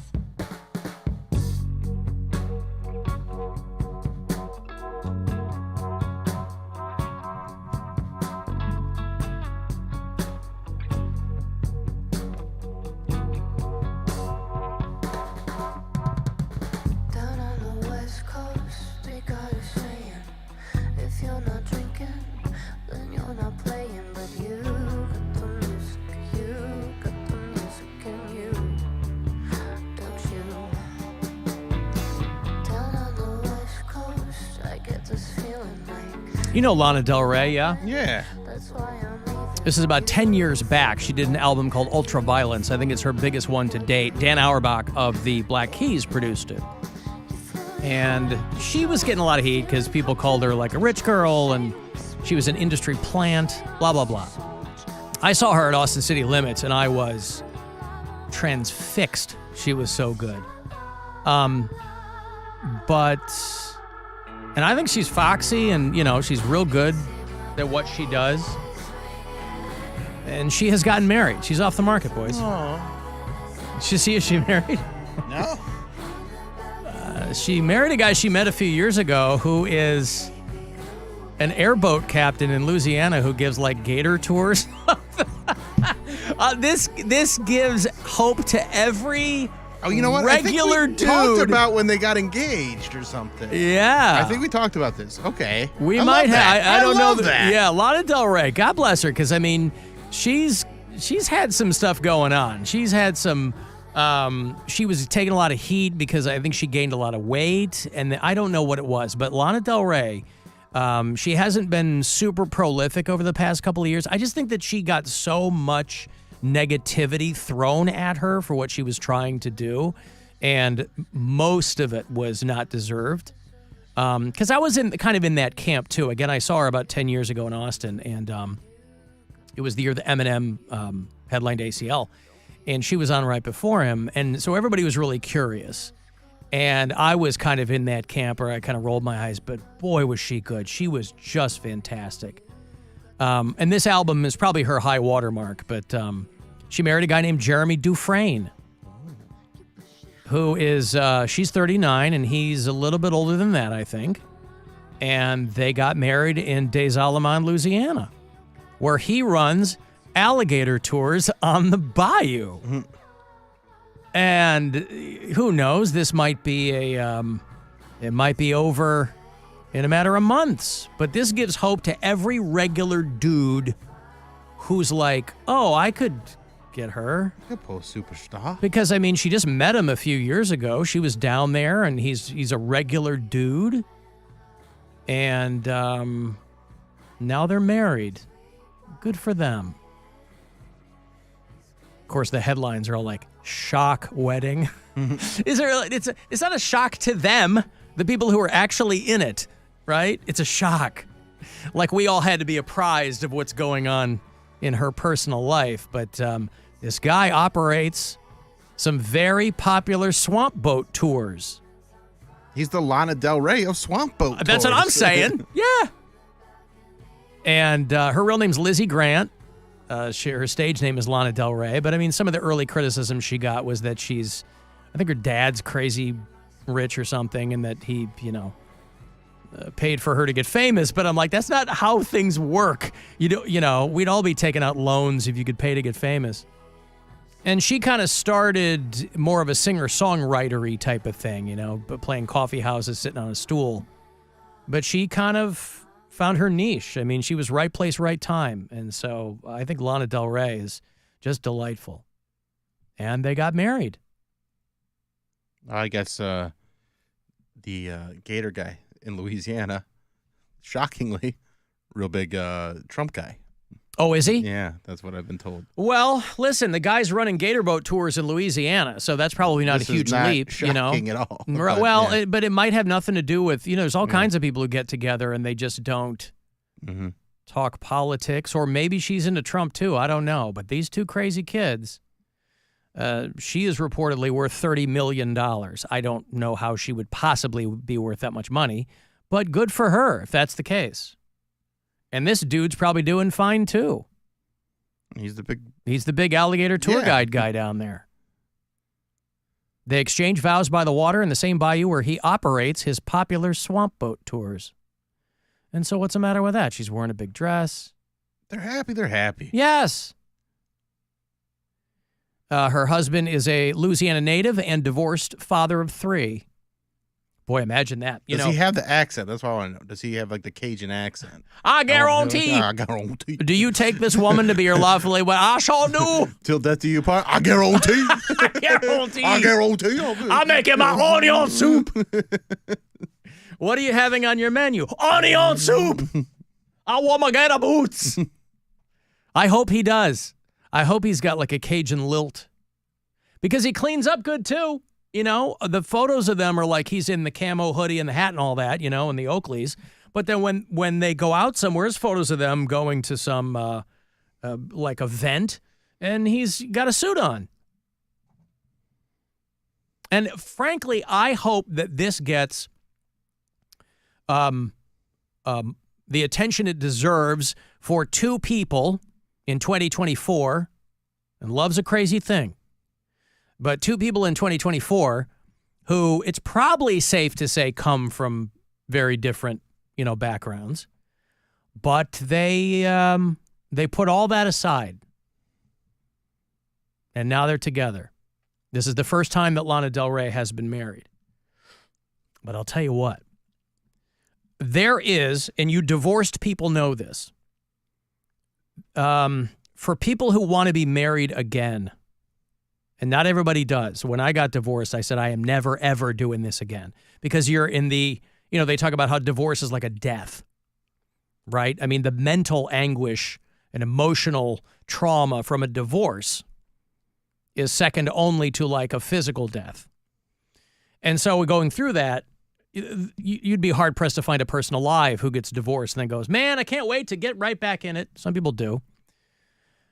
But there is also kind of an unspoken thing with divorced people to see who's going to get hooked up first, who's going to find something good first. Whether you want to admit it or not, it's in there. It's in your brain. And imagine introducing your ex-wife to Lana Del Rey. Yeah. She might not even know who she is. You know what I mean? It's not like she's a household name, but that'd be pretty wild. Though. Hey, honey, I guess you wouldn't call your ex-wife honey. Hey, hey, I need to tell you something because they have 3 kids, right? Mm-hmm. Is this do the accent? I need to no. He's got the accent. Right. Oh yeah, I'm playing the guy. Yeah. Okay. I need to tell you something. I need to tell you something. I get married. Oh, yeah, to who? Remember when you and I were married? We're walking down the aisle. Remember we were walking down the aisle? Yeah, I remember. They said, you taking this woman? I said, I do. I guarantee I do. I get her married again. Again in the bayou. A lot of Del Rey. You should be the one playing Gambit. I get a married to Lana Del Rey. Take that, Channing Tatum. Chan Tate's got nothing on me. No. Uh-huh. And so you introduce your kids. Here's your stepmom, Lana Del Rey. Kids, I want you to meet your new mama. You call her Lana. Did you call her mama? So, good for them. Boy, I'll tell you what.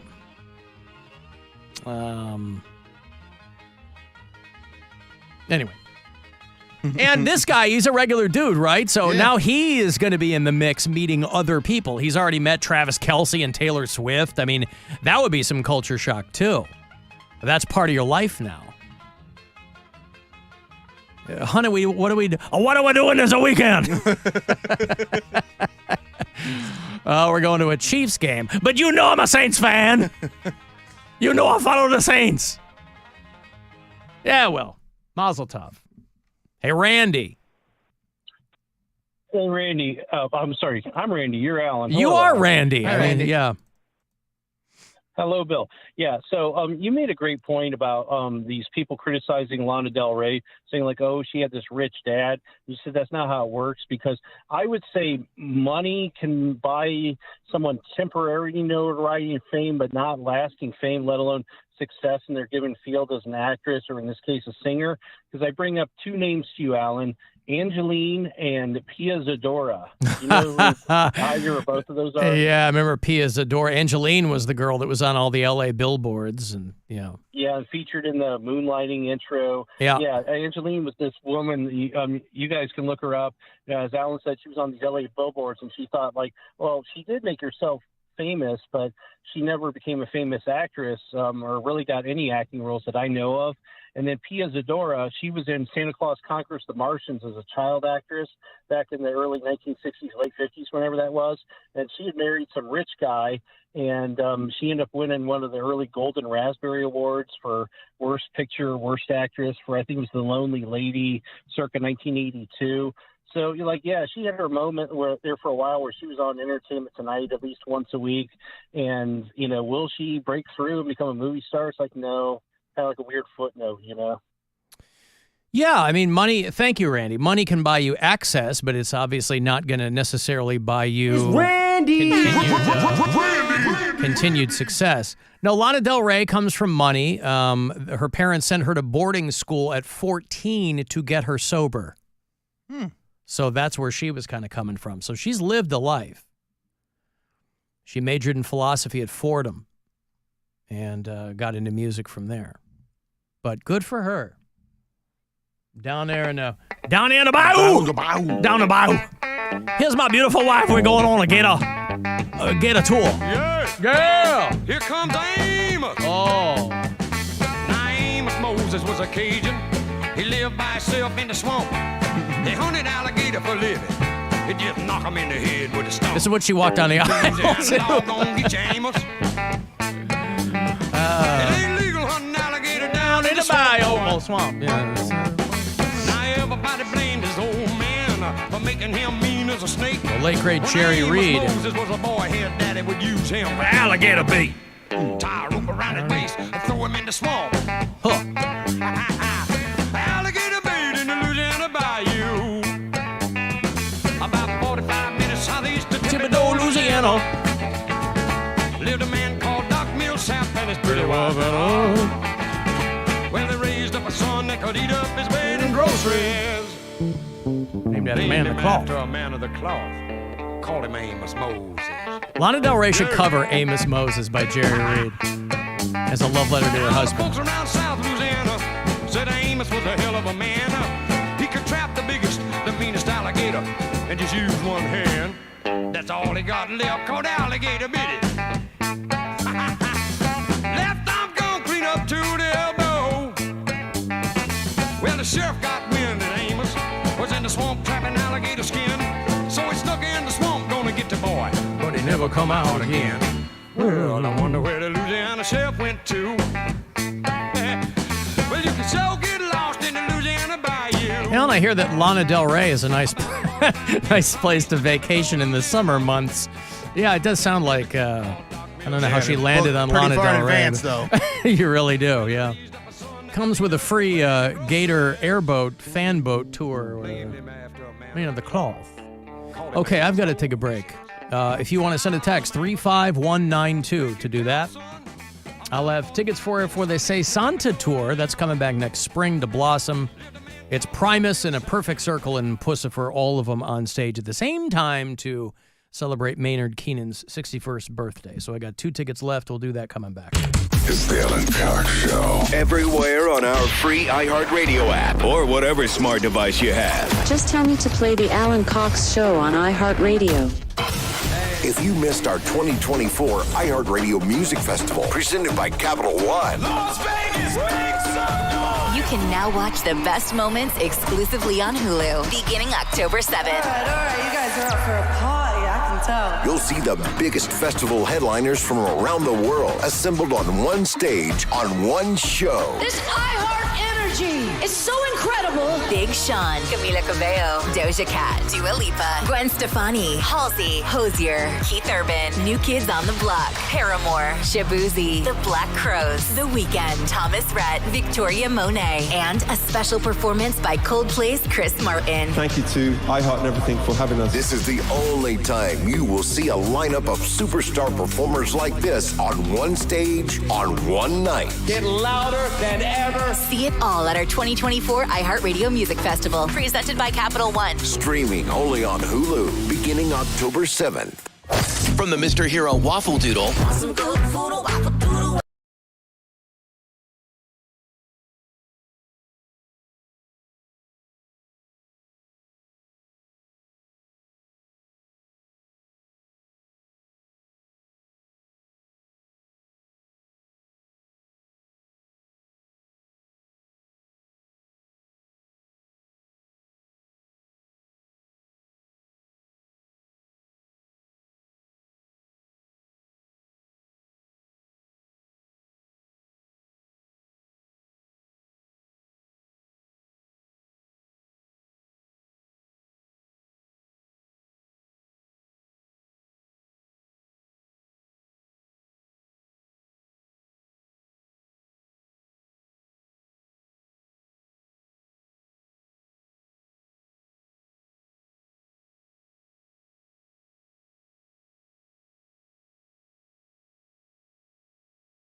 listening. It's time to give.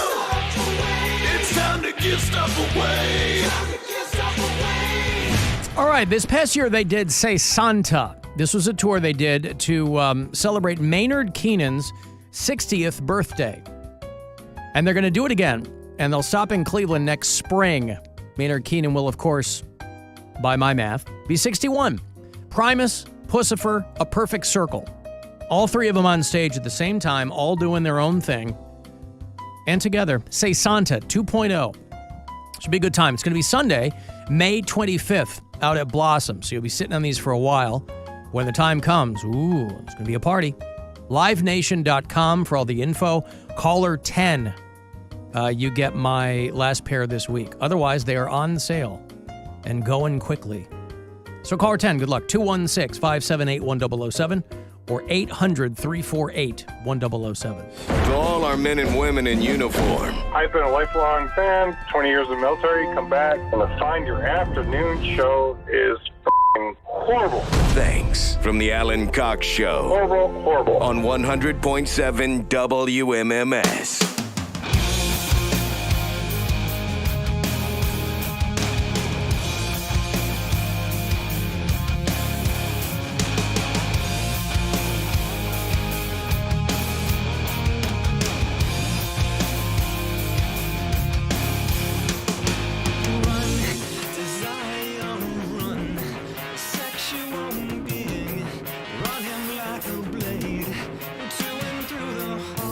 Oh, what a great song. What a great album.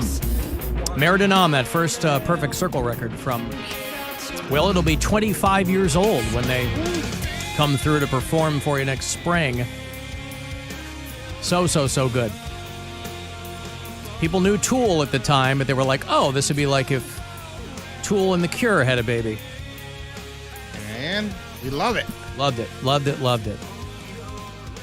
Hey, Mary Santora is back in the mix. What up? What up? How'd it go out there? Bro. Tell me, bro. My brain is mush. Yeah. What else is new? Hey-oh. Girls are done. That was a good one, Bill. That was a good one. I know what's up. Mm-hmm. I know where my bread is buttered. Mm-hmm. I was up against the 3 p.m. deadline today. I know. Got it done. That's showbiz. Came in here. Now, and then I have 3 shows after this. So, Oh, 3 of them. Day. Long easy day. I've been up since 8, Alan. Mm-hmm. Working. Mm-hmm. I took a shower this morning. Hey, okay. Call me Alan Cox, you know? You took a shower before or after you got up? Before. I took a shower in bed. In bed. Yeah. Somebody should have meant that. Yeah. Shower you can take in bed. It's just like, you wrap your, I don't know how you do it. Right? Huh? Sponge bath. No, I mean like a full-on shower. Yeah. Shower bed. Shower bed. I've laid down in the tub before.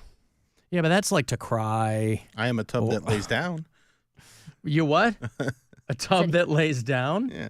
You have a tub that lays down? No, I am a tub. Oh, you are a tub. I am the tub. Oh. I see. He's the one who knocks. Tubby. How did last night go?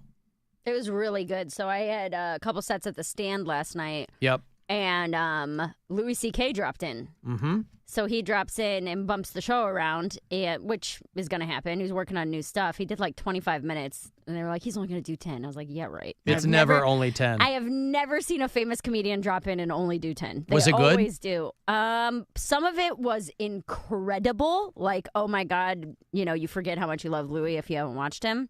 And then some of it was absolute trash. Because he's working on it. Because he's working on it, and that's just the way that it goes. But he even acknowledged it. He's like, yeah, that one sucks. And then he would like move on to the next one or whatever. But he went up and he did like 25 minutes. And then Mark Norman went up after him. And Mark Norman destroyed. And then I went up after Mark Norman. And I had a very, very good set. So That's awesome. Felt, good job. it felt really good to have that kind of be the succession for it to go Louis and then Mark and then me. And there was no dip in energy. So I was like, it was a very, very good feeling. Makes you feel like it. Yeah, it makes me feel like, oh my God, I'm like a comic. Like, this is crazy. Look at me doing comedy. Hey, look at me do what I've been doing. Hey, look for at 12 this. years. Yeah. So who had to follow you? After me, Someone that Mike sucked. Vecchione. Oh. No, Yeah, he's funny. rules. It was Mike great. was great. I mean, We it was love an him. incredible lineup Yeah. last night. So it was Mike Vecchione after me, and then after him was a dude from L.A. named, oh, God, he's big on the internet. Oh, Bill, we saw him when he came to Hilarity. He's skinny. Oh, Trevor Wallace. Trevor Wallace. Yeah. Vecchione was just in here not long not ago. that wasn't long he? ago. Yeah. I love Vecchione. Yeah. Yeah. Originally from Youngstown. Oh, that's right. Trevor Wallace, and then What is somebody. it? The hots. The what? Because he's an attractive guy, and he's like us, the hots, the attractives. Who, Trevor? That No, was- no. Mike Oh, Mike Vecchione. Vecchione. Trevor's a Chicago comic, I think. No, he's from L.A. Trevor Wallace. Is he? I'm 100% positive. That's what he Oh. told me last night. All right. And then Marcelo Hernandez came by. Hey. So it was, like just a bunch of people stopping in and doing Did sets. he do and- 2.5 hours? He did not do 2.5 hours. I actually left before he went on. But yeah, it was I passed him when he was I was walking out and he was walking in. But yeah, it was a really, really good time last night. And then, Good. Yep, 3 more tonight. It's all downhill from here. Dude. I'm tired. I'm beat. My Almost snotted on myself there. After I sent in the writing packet that was due at 3, I sat there and I was like, I feel like I want to throw up. Like my brain. And I text my friend. How is she expected to take multiple naps, Bill? I can't. With all this work. It's ridiculous. Where are you going to get You gotta your... set your priorities. Do you want to be a writer, or do you want to take? When are you going to get your 2-a-days in the nap sector?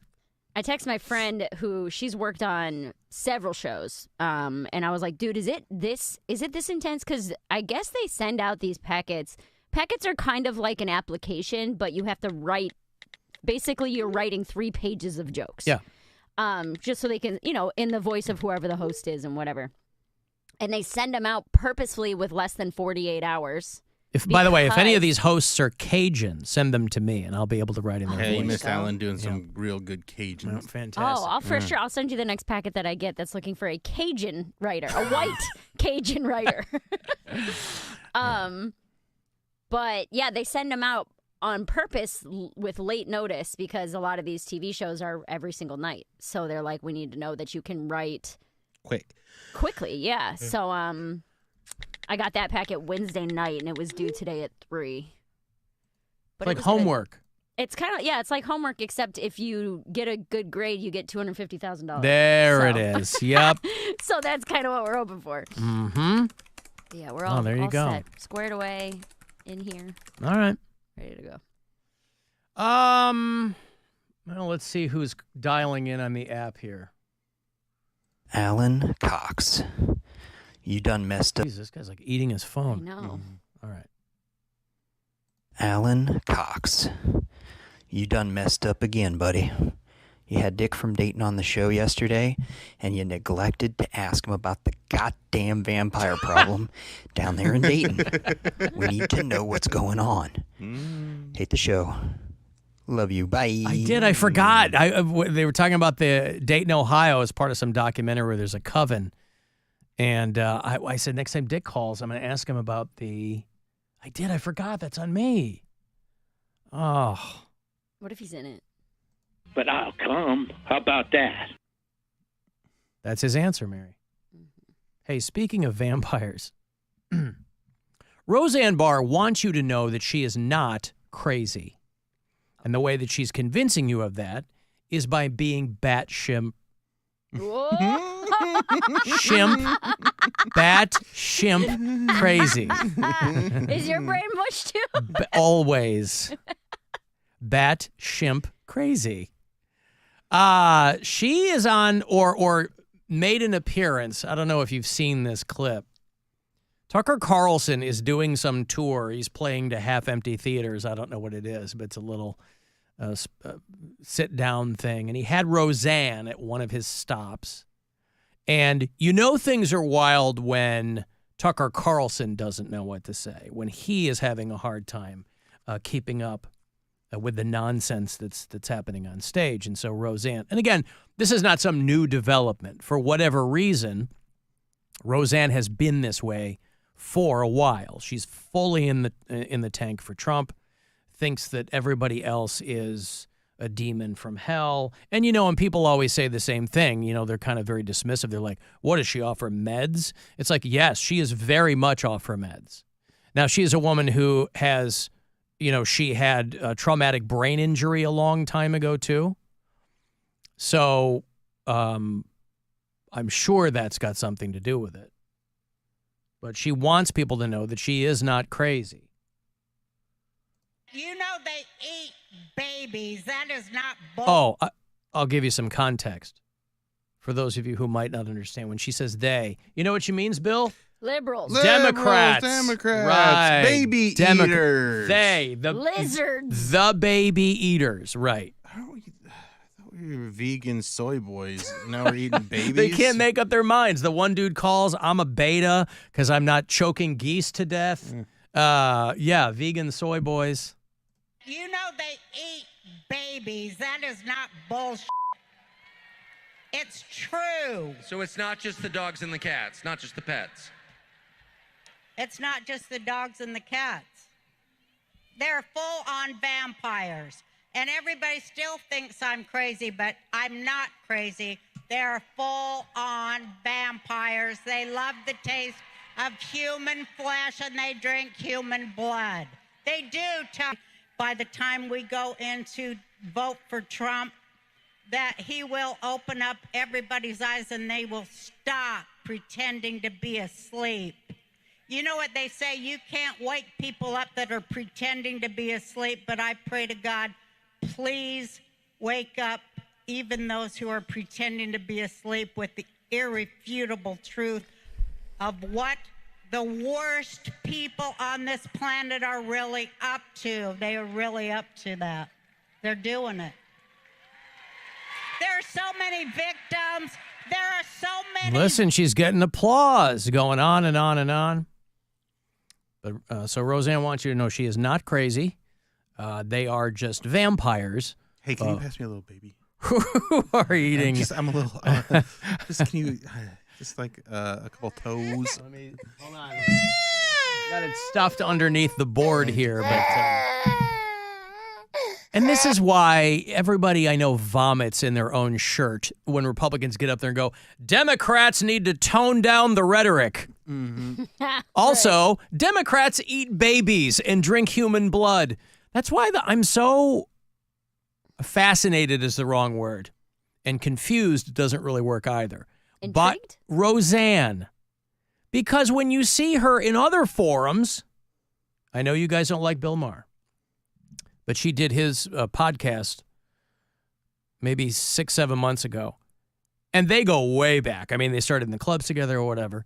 But he's kind of like, are you okay? Are you whatever? And she's talking to him like a normal person.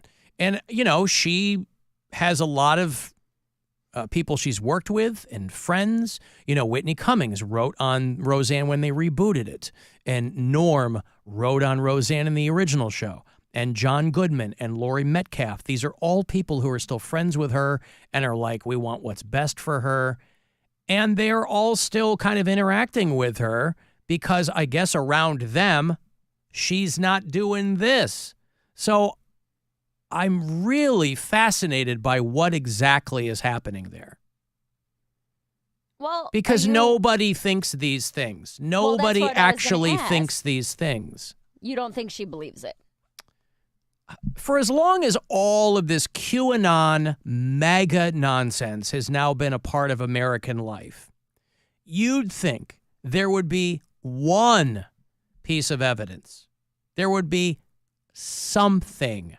Video, audio. Give me one. Show me one. You show me one something where they're like, oh, look at this person is eating a baby right there. No, nobody actually believes this stuff. And again, it's not like Roseanne is, it's the one thing people aren't saying about her is she's torpedoing her career. That ship has kind of sailed, so she's doing whatever she wants to do. But there's such a Jekyll and Hyde thing with her that I don't understand it. Like her last stand-up special was streaming on the Fox streaming thing. That's where like comedians who go kooky, Rob Schneider and But when you hear her talk to other people, guys like Bill Maher, John Goodman, or whatever. Well, Mary, she's not that person. So I'm Mary, so. You said you ran into her at Skankfest last year, and you said she was kind of. She was on this. Yeah, she was on that. this kind of stuff. Saw Jesus and all kinds of crazy, the Holocaust. And Yeah. It was just a kind of a mess of everything. Right. Yeah, it's so strange to me. But I didn't talk to her one-on-one at all. Right. I guess my thing is if she actually believes it, here's where I fall when it comes to crazy stuff. If people truly, truly believe it in their heart, even if it's not true, if they really believe this is the truth, I don't know if I fault them for saying it out loud.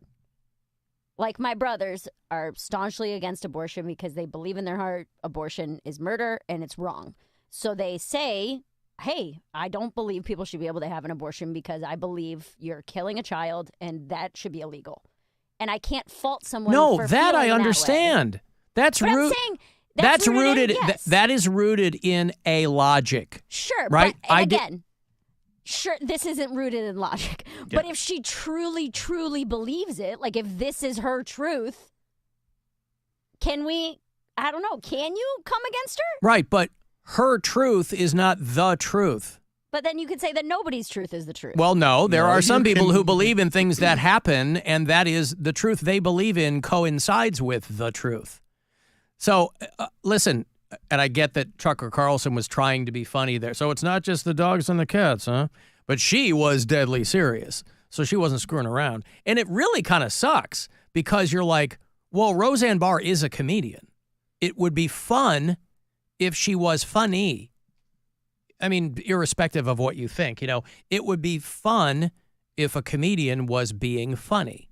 You might not like everything they're doing, but she's not even tempering her comments with like tongue-in-cheek type stuff. She's not even being jokey about that. She just is like, they're eating babies, they're drinking human. There's no way you believe that. You just don't. Because one person could go, how do you know this? I just do. It's what you get from a lot of people who talk about this kind of stuff. I just do. Or I sure feel like that. It's like, okay, well, but to be like, everybody thinks I'm crazy, but I'm not crazy. And that's not a fun word to throw around, but it's pretty wild. I'm curious what Tucker Carlson thought he was gonna get by bringing her out. And again, that is a little clip. I mean, there might have been a switch flipped over the course of her entire sit down with him where maybe they were joking around. I don't know. She also knows that a crowd like that's going to eat that stuff up, if you'll pardon me. Like a liberal with a baby.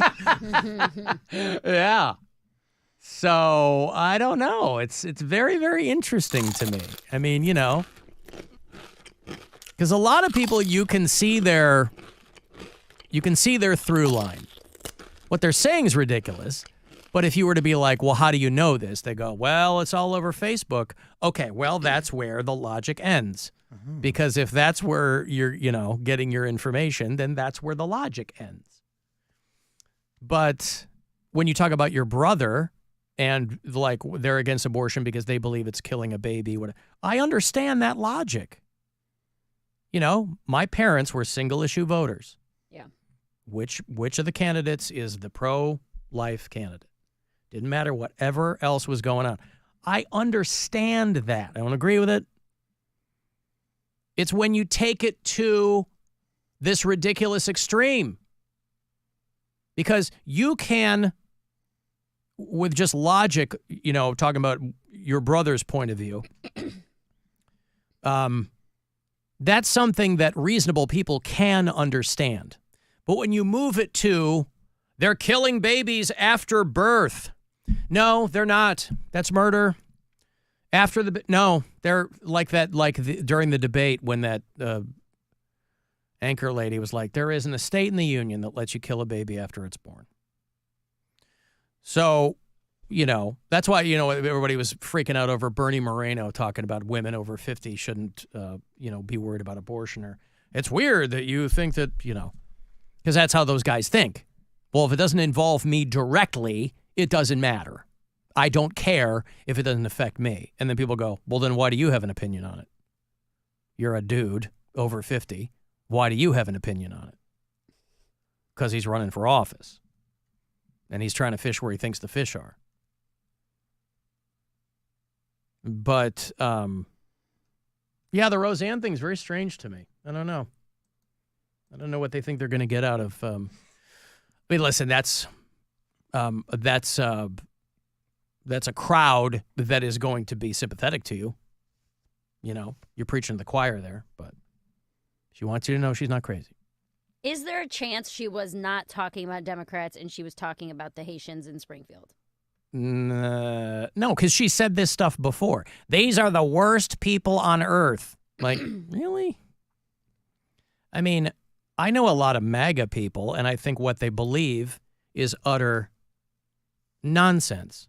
But I don't think they're the worst people on the earth. You know, they're not working for some corporation that's poisoning the planet while getting us to look at each other and be like, you know, try arguing with each other all the time. So, yeah, I don't know. I didn't see the whole interview. Yeah. Because, you know, I had just had lunch. I got a break. Speaking of food, I got some for you later. Original Steak and Hoagie. You know, they got a bunch of locations now. Steaksandhoagies.com. Get you a tailgate party pack later on. The Bill Squire Friday Get Down later on as well. This show is always just preamble until we get to that. Also got a new AI Mary song. Ray has popped his head back up. So we'll dig that out. 35192 and text me for anything else. If you want to watch the show, you can do that at the Alan Cox Show YouTube channel. It's the Alan Cox Show on 100.7 WMMS.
WMMS.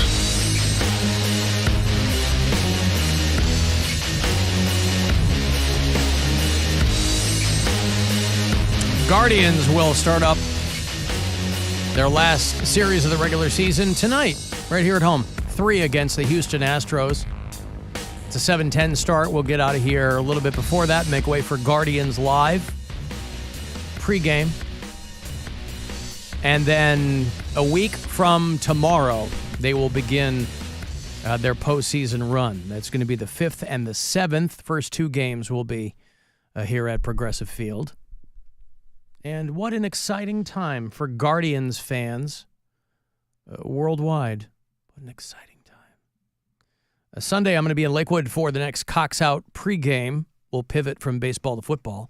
The Browns are on the road, and so I'll be set up. We're doing the Bud Light football thing.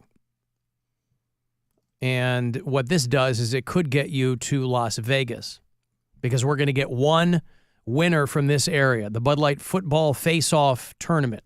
Are you good? It's like Pop-A-Shot, but with the football in the hole. Yeah. It ain't easy, boy, but some people really lock in and are killing it. And so one person from all of our appearances will be going to Vegas, and then you'll compete against everybody else around the country. And one person goes to the big game in New Orleans. And so Sunday, 3:30 to 5:30 is where you'll find me at the Lakewood Truck Park. I haven't been over there in a minute. And then we have 2 in a row. So next Sunday, the 6th, I'll be in Strongsville, a place called the Local Bar, for the Cox Out pregame. So you'll find the schedule of all of them at alancoxshow.com, at the contest page there. And I'd love to have you out there. Speaking of Lakewood, this made me feel good. Where is that? Somebody sent me the story. Lakewood is inviting Gen Xers and baby boomers to participate in Active Aging Week. Aw, come on. You're so surprised. Look, you're doing it right now. The annual Active Aging Week Pickleball challenges society's negative perceptions of aging by, let me get through it, by demonstrating that individuals over 50 can thrive in all aspects of life. Over 50? Please set up a booth with your squeezy salads. Please. I know any organization that has to do with aging has to keep moving the chains back because you're going to have fewer and fewer people there. So, yeah, you got to pretend like people over, somebody who's 50 is old, but still. Gen Xers and baby boomers. It's hilarious. So that's like you and your parents. Are you going to go? No, I'm not going to go. Come on. Be a part of your community. It's a week-long thing. It starts Monday. But I'm not. Yeah, but you only got so many weeks left, so you better get to it. Right. I'm not even a Lakewood resident. So what? Free events are scheduled at the Cove Community Center, the Lakewood Public Library, and the Garfield Middle School walking track and pool. Oh, yeah. Oh, my God. Get a sweatsuit. Go walk with the old men. Yeah, I guess there aren't malls anymore for people to walk. They probably still have mall walkers at like Great Northern and then you can what's go the one have in Strongsville? South Park. You can go have a coffee at McDonald's for 6 hours after you're done with your walk. Oh, this is why I'm just like genetically predisposed to not retiring. I don't know what I would do. I know there's people who hate their job and they've been doing it for decades, and I fully understand that. They're like, I can't wait to retire. They're like counting the days. I understand that. But those are also people, because they don't like their job or their career, that they have spent most of their free time over those decades developing a hobby or something else. I've been putting everything into this for 30 years. I got no hobbies. You can play the drums. Yeah, but that's not a hobby. Like, yeah, I Could can. be. But I don't think of that as a hobby. Like, I don't. mean, it would be if it's what you did in your free time. I guess. I mean, I've been playing the drums for 40 years. Yeah. So it's not like, I guess. When I think of hobby, I think people are like, I took up fly fishing. I mean, you know, that kind of stuff, I guess. Something that they've taken up recently to prepare for retirement. Yeah, but that doesn't have to be what a hobby is. I feel like a hobby is just anything you enjoy doing that you don't get paid for. Yeah. It's like for me, one of my hobbies is is annoying Mary. You get paid to do that. Oh, that's right. Living the dream. But I would do it for free. I was going to say, he doesn't get paid to do it. Yeah. He gets paid while he's doing it. That's more He correct. gets coincidentally paid. Yeah. Yeah, well. I Mm-hmm. hate it either way. So, anyway, the Lakewood Active Aging Week for 50 and up starts next week. What flavored Jellos are they going to have? Pistachio and pine. I don't know. Dude. The highlight of the week, I'm just reading this as written. The highlight of the week will be Active Aging Community Day at Lakewood Park. If you're older, you don't just have to sit around, said the Human Services Assistant Director. Sit around? Like I'm 53. Don't just sit around then. I mean, I sit here, but, you know. What are you doing? All You're I ever going see to you do do something. really is sit. So You sit more they're than onto anything something. else. Yeah. I sit for 4 I was going to say 4 hours a day I sit here. There are a lot of things you can do to keep stimulating your brain, your mind, your bones. Stimulate your bones. Right there in Lakewood Park. I think that they might frown upon that. Yeah, don't be stimulating your bone in public. Yeah. There are a lot of people now in that aging category, she says, who haven't connected with us in the past because they think maybe we just do bingo and other things. Bingo's Anyway, fun. huh? Bingo's fun. It takes forever, but it's a good time. Yeah, I guess. I mean, but not with people who are like really, really into it. That's what makes it more fun. 'Cause Really? Then they're mad. Yeah, then they're mad when you win. Yeah, I don't want people getting mad because I won something. Old people. I mean, like legit old people. Oh, yeah. When I first turned 18 and I started going to bingo with my parents, there was this one lady. God, she was so mad at me. I won like 3 times in the same night. It was never anything big. It was like $100. But I was young. I was like 18. And this lady, every time I won, she'd yell. She'd be like, check her ID. Yeah. Check her ID. Yep.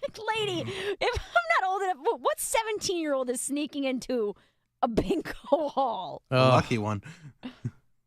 When I was on the air in Pittsburgh, there was this local lifestyle magazine, big glossy thing that was published for a number of years. And I had a column in it. And I would, once a month, I would go and I would do something, and then I would write it up. And one of them was bingo night at this like Greek Orthodox church or something, you know? And they invited me to like do some of the bingo calling and whatever. And they don't even want you, the women down there on the floor, and it's 99.9% women. Oh, yeah. I don't know what it is about bingo that draws women, but it is largely, there's some old guys there too, or women who drag their husbands, or maybe husbands that drag their wives, whatever. There's mostly women. And I just remember being up on this giant perch above this massive bingo hall, and every so often I would call it. And they would get so mad if you would even play around. I'm like, I'm a joke maker. I'm a funny guy. Not what they're there for. They're not there for what jokes. they didn't know who I was. Well, I liked that they didn't know who I was. I'm like, oh, I'm coming in cold. This is going to be great. They didn't care. They wanted to know the letters and the numbers. And I wasn't giving them like, B9, hope your tumor's B9. I mean, that's garden variety. That's Bush League. So what were you giving? I don't remember, but I mean, I wasn't being annoying. I was being folksy. They didn't care. That's not your job. Didn't care. They were deadly serious. And I'm like, I don't care what age you are. You've got to be kidding me that this is the be-all, end-all. This is what you're Dude, serious about. It's what some people do full-time. They'll play bingo I mean, there's daytime bingo, there's afternoon bingo, there's night bingo, and people will do it 7 days a week. They've got their markers lined up, and they've got Their a little dozen. troll dolls They've got a and- dozen. Yeah. Yeah. It's like the dashboard of an old, Chevrolet in front of them. Yeah. I'm well-versed in bingo. Those ladies, there's drama between them. Oh, you knew Cheryl. She hit the fill-up last week, and then what's she doing back here? She doesn't need to win again. But again, my thought is, you might be deadly serious about it, but we're not talking thousands of dollars in payouts. No. It's But like they don't have their- $75 maybe, They're on fixed incomes, dude. They might only have $100 a day. Well, then or don't blow whatever. it all on bingo. They're gonna 7 die. days a week. They're going to die. It's the one thing they like. Well, then do it, but it's got nothing to do with their fixed income. But that's why they're serious about it. They eat their little $1 hot dog and their bag of chips Yeah. or whatever. Can of Alpo. The meal is that night. And this is what they do. It's their whole life, man. I love it. Yeah. Ronna Willoughby says inactive aging week is being held at the cemetery. That's fantastic. Hey, please have these Gen X. Spooky season. Yeah. Please have Gen Xers and Boomers sit in front of a computer and sort through emails or do any basic tasks. This is my problem. Gen X and Boomers are two completely different generations. No, you're all formed into one, basically the same thing now. All I do all day long is sort emails and do. What are they talking It about? takes you forever, you old boomer. You type in one finger at a time. Tick, tick, tick, tick, tick. Anywho. How do I open a PDF file? Which printer's connected? Again, these voices, these tasks. You're sounds talking just about like you. old people. Maybe that'll be my new Alan voice. I'll keep my name's Bill Squire, but my new Alan voice will be, which way to the bathroom? Oh, you son of a bitch. Why do I got to do the code of conduct? God. I can't take the I'm older than the training. Hey, by the way, did my email come through? My reply? Yes, it did. Okay. Yeah. The nerd? Yeah. It did. But, yeah, okay, fine. Whatever. Yeah, an old man's going to be my new Alan voice. Yeah, but like... Anytime you say something old. I mean, it's bad enough. Anytime I talk about something here, and I know it's not true of the audience, but at least here in the room, anytime I talk about anything like prior to 1990, it's crickets.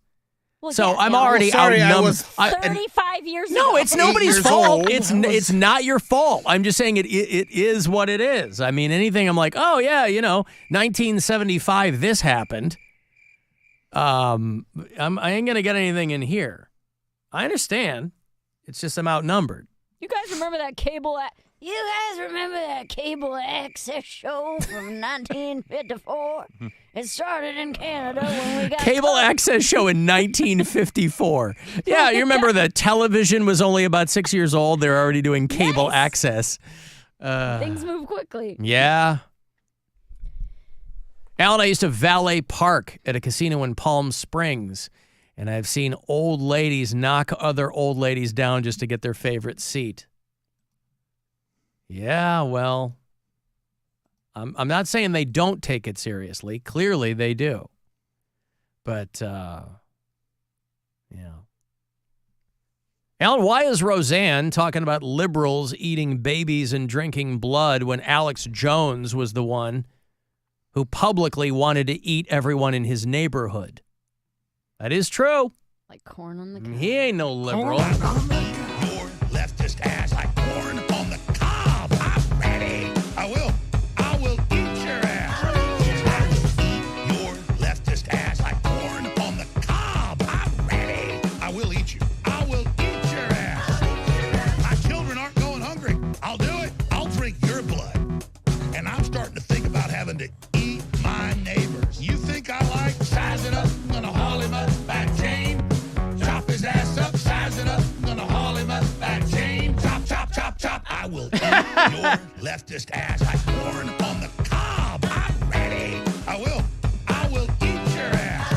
I will eat your leftist ass like corn on the cob. I'm ready. I will eat you. I will eat your ass. I'll barbecue your ass flat. I will cook your I usually bail out before this. I don't know that. Yeah, the breakdown. You think Christ would eat somebody? He would never do that. He makes us eat him. Yeah. Got him Zombie Jesus. Chop 'em up. You know what I'm ready. I will eat your leftist ass like corn on the cob. I'm ready. I will eat your ass. I will eat your leftist ass like corn on the cob. I'm ready. I will eat you. I will eat your ass. I wonder why corn on the cob was his go-to. I mean, if you were going to eat a person, you would not eat it like corn on the cob. Unless he's laser focused on one part of the male anatomy. Right. You know, it was only a couple of weeks ago, I think I played an Alex Jones clip, and I was curious. I was like, I thought InfoWars was gone, but it's not gone yet. I guess the judge just set a November date to liquidate InfoWars. They're going to auction off every last piece of that thing to pay the Sandy Hook families, because that judgment was against Alex Jones. And I guess I thought that it was already done or in process, but I guess they were still kind of litigating the last bits of that. So I don't know. I could see somebody swooping in with deep pockets and setting the whole thing back up for him. But then, he would be kind of indentured to that person. But Leonard Leo or one of those guys, the super rich right-wing dudes. So they're going to sell the InfoWars website and all of the property involved with it. It's going to be auctioned off to help pay the families of Sandy Hook, because he owes them like $1 billion. And he doesn't have that kind of money. So mid-November, they will auction off the InfoWars website, the social media accounts, all of the broadcasting equipment, the trademarks, and the inventory owned by Free Speech Systems, which is the parent company of InfoWars.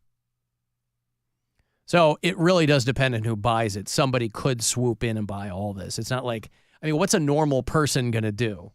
They might do it out of spite, but what's a normal person going to do with InfoWars equipment, But that's going to happen mid-November. I've got a break. Go ahead. I was going to say, is anything else important happening in mid-November? The election. Well, that's early November. All right. Well, whatever. Go to break.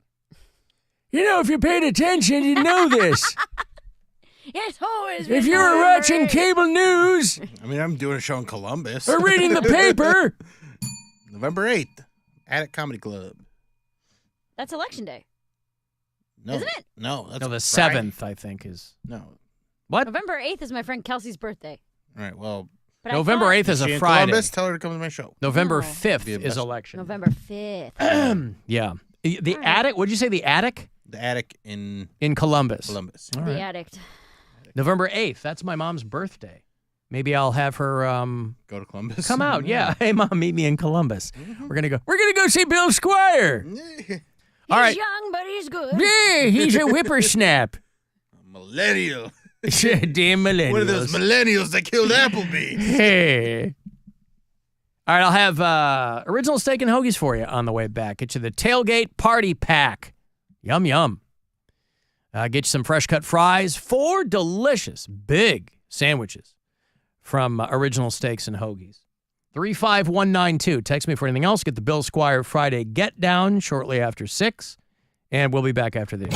This is the Alan Cox Show. Everywhere on our free iHeartRadio app or whatever smart device you have. Just tell it to play the Alan Cox Show on iHeartRadio.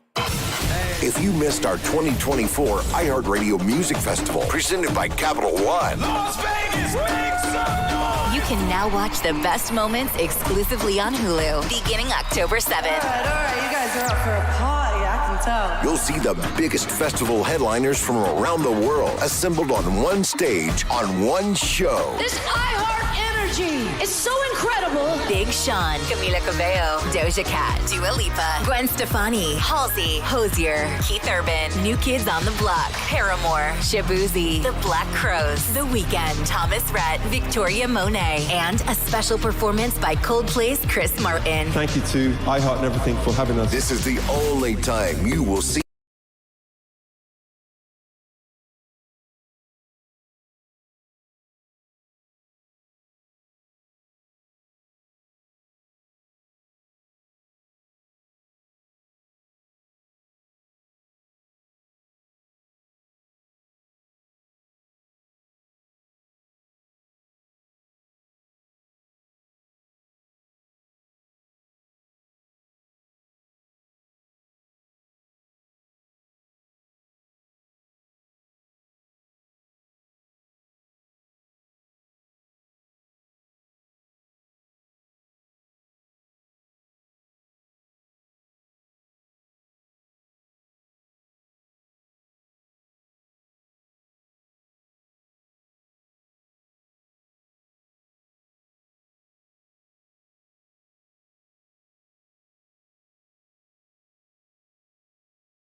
and family owned.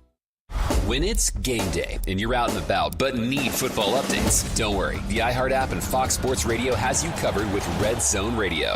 Every score, all the big plays, and the expert insights breaking down the games. Steve Hartman and former Penn State All-American Rich Ornberger kick off coverage at 1 p.m. Eastern. Jets take a 14-10 lead. Dan Byer and former NFL All-Pro safety Kerry Rhodes take over at 5. Time is ticking in Kansas City. Keep track of your team, your bets, and your fantasy players. Just open the free iHeart app and search Fox Sports Radio to start listening.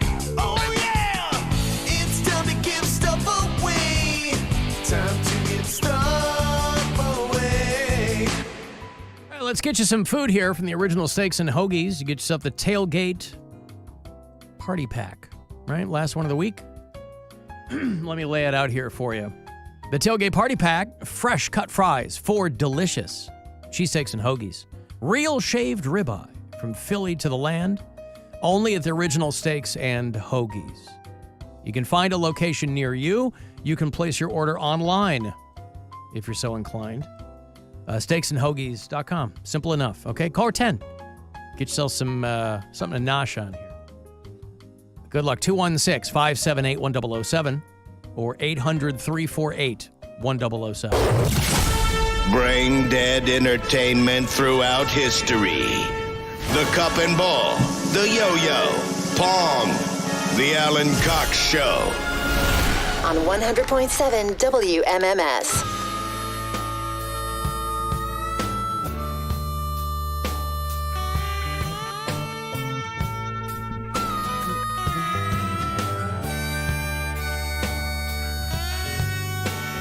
We've been avoiding this for so long. Luxury is temporary, then it's gone. I thought that we would happen. I guess I'm wrong. We'll say hi on the street, then we'll move along. God, this album is going to be 30 years old in a couple of years. Hard to believe. A Good Friday from Black Crowes off of... What's the name of that record? It was the one with Three Snakes and One Charm was the one that had the little record thing in the cover. 96. Jesus. Black Crowes are in town tonight, by the way. Gave away a bunch of tickets for that. They were going to be doing the opening slot on that Aerosmith Arena tour, and then that whole thing blew up.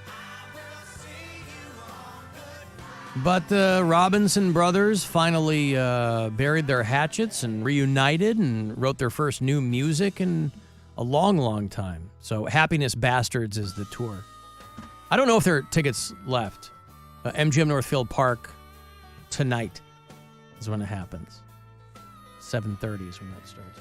Next week on the show, for people who are asking, yes, I will have Sonic Temple tickets for you. That'll be around $350 next week. We are out Thursday and Friday, so Monday, Tuesday, Wednesday, you'll be able to win from me. But it's Metallica and Rob Zombie and Alice in Chains and Alice Cooper and Killswitch Engage and I Prevail and Chevelle and 100+ more bands. So Sonic Temple is on sale, but I will have those 4-day stadium passes for you next week. Tickets for to join Bill. He's doing a Halloween costume contest, a party there in Medina on the 26th. I want to go to the Mushroom Head Halloween party on that same night at the Agora. I'll have those passes. We're going to go see Rise Against. Factory of Terror in Canton. I'll have passes for you for that all next week. So that is what is happening in the immediate future. Jason Alexander is going to be on the show. Paul Reiser is back on the show next week or maybe the following week. I got another Ray popped his head up and sent me a new AI Mary song. We used to get these. It must be good because we haven't been playing them. We used to get these on the daily.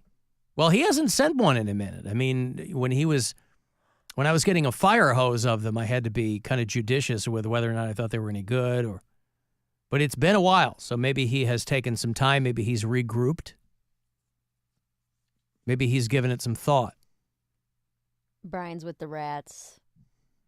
Coconut milk. Coconut milk eruption. Mm-hmm. We'll see. Well, this one is called, I don't know if you can't judge a book by its cover or a song by its title. It's called Barefoot Polka Party. Oh, okay. How do you feel about jaunty. that? Yeah. Mary's barefoot, dancing fun, yeah, spinning around, having a good time.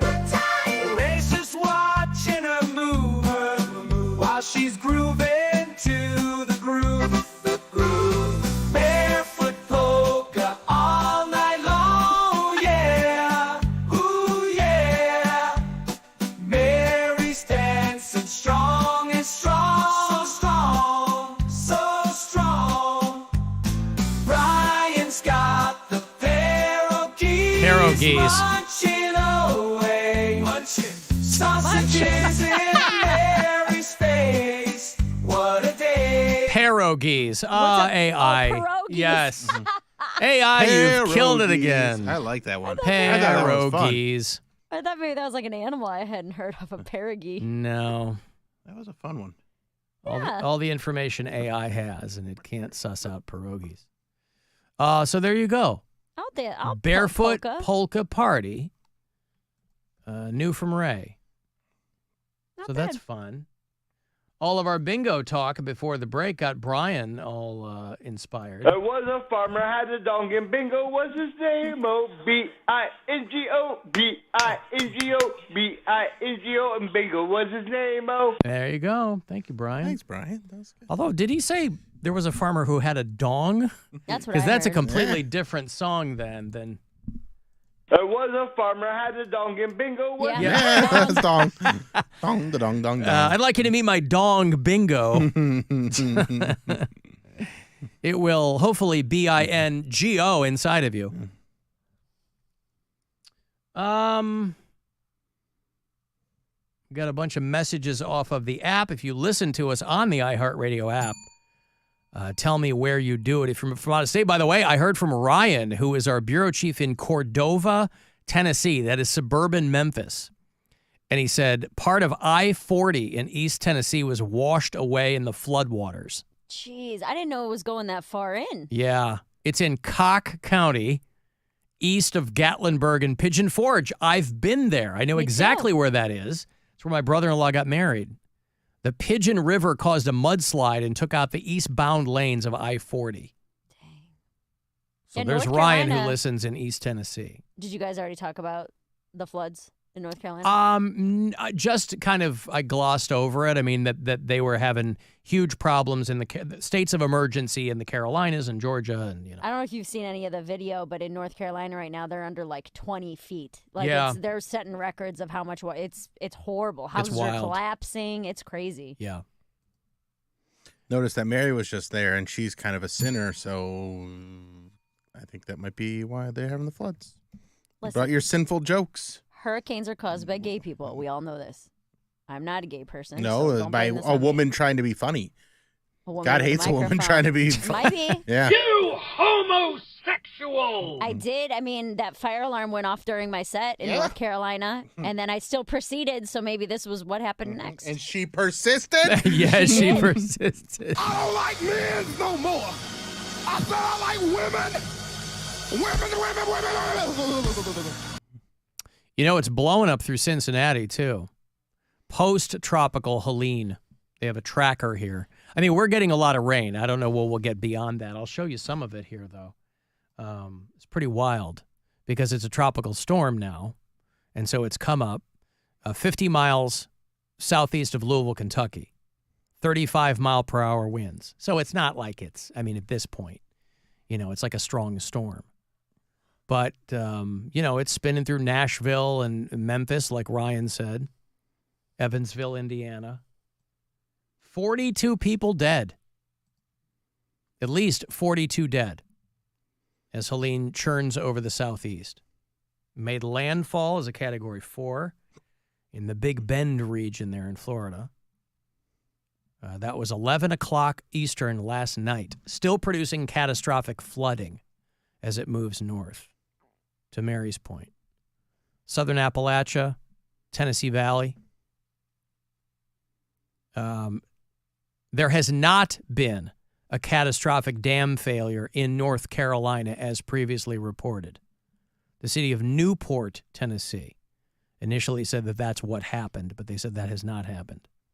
I have a friend who lives in Asheville, and beautiful city. He was posting all the crazy. He's like, it's not bad where I am, but he's like, just a couple hours east of here. He's like, it's tragic. Like, yeah, it's pretty he's posting videos elevated and up in stuff. in Nashville. So, but man. Oof.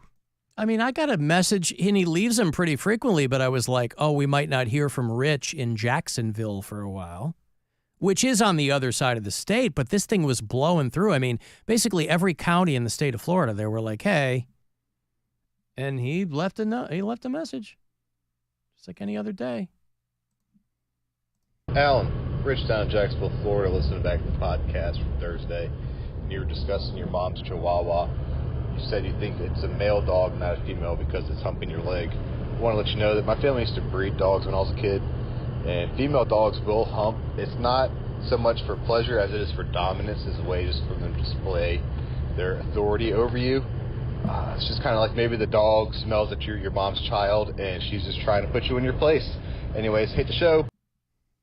There's Rich in Jacksonville. Not like, hey, we're under, he's like, hey, he said something the other day. No, I know my mom's Chihuahua is a female. She thought she got a male. Neither she nor my dad nor the breeder bothered to confirm.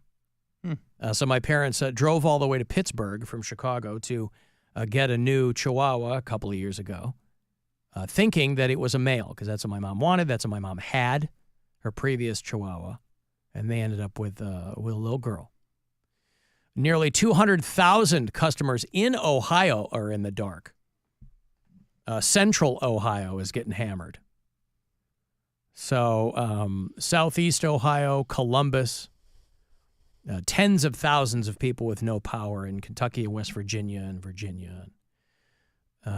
People had to dig a stranded car out of a mudslide in Boone, North Carolina. You ever been to Boone?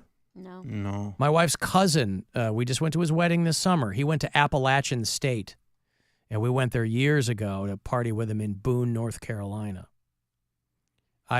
Now again, this was a good 6-7 years ago that we went, but I would not recommend anybody over 35 going to drink at a college bar. Yeah. Because you will feel like you are 200 years old. And you Sambuca back there. Well, no. You know, we had a great time. I mean, it wasn't like we stuck out like sore thumbs. I mean, everybody's hammered or whatever. But it was a lot of fun. And you know that going in. But then you get there and you're like, oh, it's not that you look old or feel old. It's that kids in college look like they're 12. Yeah. And that's what throws you off. You go, oh, right. They look like children. Anyway, so all this stuff is getting, the storm is still causing a lot of problems. And down there in Florida, they don't know how long it's going to be like that. But thank you, Ryan, for the update there in Memphis. Alan, was the farmer or dog named Bingo? Well, his dong is what I heard. There was a farmer. There was a farmer, had a dong, and Bingo was his name. O-B-I-N-G-O, B-I-N-G-O, B-I-N-G-O, and Bingo was his name. Yeah. Alan, must be those trans drag story time hours going on in Florida. Oh. Drag queen reads kids a book. And now they're flooded. And sends a hurricane. Yep. Oh, my name's Alan. I'm Captain Fun, but I have no hobbies, man. I could play. This guy, he's always like, this is the I think that's the same guy, right? Oh, my name's Alan. I'm Captain Fun, but I have no hobbies, man. I could play drums, and that could be a hobby, but no, I don't consider it a hobby because that's no fun. Meh. Well, you get up early enough in the morning, Alan. Why don't you go jogging or something? Why don't you look up yoga? Why don't you go buy an Xbox or a PlayStation? Play some video games, Alan, huh? Be a hobby guy. Go to Hobby Lobby, Alan, huh? Well, did you feel better then, huh? You have some hobbies then, huh? Would you, huh? Wow. I'm in the gym every morning, but I don't consider that a hobby. That's a hobby. It's not. Why not? Because it's not. I don't consider it a hobby to make sure that your body does not disintegrate. It's not a hobby. I'm trying to keep myself alive and in good shape for as long as I possibly can. Yeah. I think of a So you can do hobby. more hobbies. I think of a hobby as like, oh, when Bill said he's going to become a train guy. I don't know. It's a fun hobby. I don't know. I don't know why I don't consider playing the drums a hobby. I guess I think of a hobby as something you're not skilled at. Maybe that's wrong. That's wrong. Okay. Well, then I need to take a closer look at that. But I mean, I don't even have hobby the, is I don't considered even to have be the I don't even have the time or the space to play the drums right now. A hobby is considered to be a regular activity that is done for enjoyment, typically during one's leisure time. Well, as soon as I get some of that, I'll come up with a hobby. Yeah. Thank you, sir. Hobby Lobby. Pardon me? I'm not giving one thin gilder to those nutbags. A pursuit outside one's regular occupation, engaged in especially for relaxation. Huh. So it's supposed to relax you. I wonder what would relax me. Is masturbation a hobby? That doesn't relax me, though. But relaxing doesn't have to be... like, relaxing isn't just, like, calming you, like, making you, like, sleepy or anything like that. But, like, after you kind of zen out? Yeah, but, like, working out, you can be relaxed because you worked out. Maybe in the moment you're not relaxed, but afterwards it causes you to have endorphins and feel good, which is relaxed. Yeah, but I'm not trying to be relaxed when I come to work. You know what I'm saying? I need to be alert and on edge. I'm not. I can't be relaxed in here. No, I'm relaxed. Be relaxed. I need people alert. Is what I need. I need people on there. I can be alert and relaxed at the same time. Alert and relaxed. I'm actually funnier if I'm more relaxed. You might be. I do believe that. You might be. But, relaxation I don't associate with being at work. Comfort is the enemy of creativity, Mary. You know this. I don't know if I believe that. As she yawns. Dude, I have my feet up on my desk. She's in funny mode. She is. That's why she's so hilarious. Yeah. She's yawning. Can you see that? Her brain needs more oxygen. You see me, Ellen? Does this make you mad? Hold on. Don't make me mad. You're in your own studio. You can do what you want. Legs up, Jesus. Till I came to Cleveland, I used to do my whole show standing up. Ugh. What's wrong with you? Well, you gotta be alert. You gotta be on your toes, literally or figuratively. Say this. The more of these like writing assignments I do, the more I'm realizing I do feel like I write better if I stand up and move around. If I'm like pacing around the house rather than sitting still at my computer. I completely agree with that. When I'm trying to write stuff, I remember working on a sketch with a guy, and we were writing it on the roof of my building, and we did like 8 ridiculous like laps around the top of the roof because we just like we're talking, but like we'd start walking one way and then we'd start walking the other way, and we were just bouncing ideas around. It was very funny. You get things moving. Yeah. I think if you're moving your body, that's good for it keeps your brain monster. That's why I like tossing a ball while I'm brainstorming with somebody. If you're like, because you have that to focus on, but then it kind of unlocks. You're activating a different part of your brain. Yeah. Yeah. Your comic books is a hobby, Alan. I don't have my comic book. Speaking of Tampa. Your hobby should be figuring out what the hell happened to them. If they weren't underwater in Tampa before, they are now. Yeah. All right, I got a break. We'll get to the Bill Squire Friday Get Down in a bit. That's how we get the weekend officially going around these parts. If you want to send a text for anything, 35192, and we'll be back. It's the Alan Cox Show on 100.7 WMMS.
Creating vibrant spaces where people live, work, and thrive. Build Ohio right. Build it Union. This is The Buzzard. From the Bath Authority Studios. 100.7 WMMS, Cleveland. Hey, ladies. If bad puns and even worse accents get it slippery down there, I'm so turned on, I think I'm actually getting dehydrated. you've come to the right place. The Alan Cox Show. On 100.7 WMMS.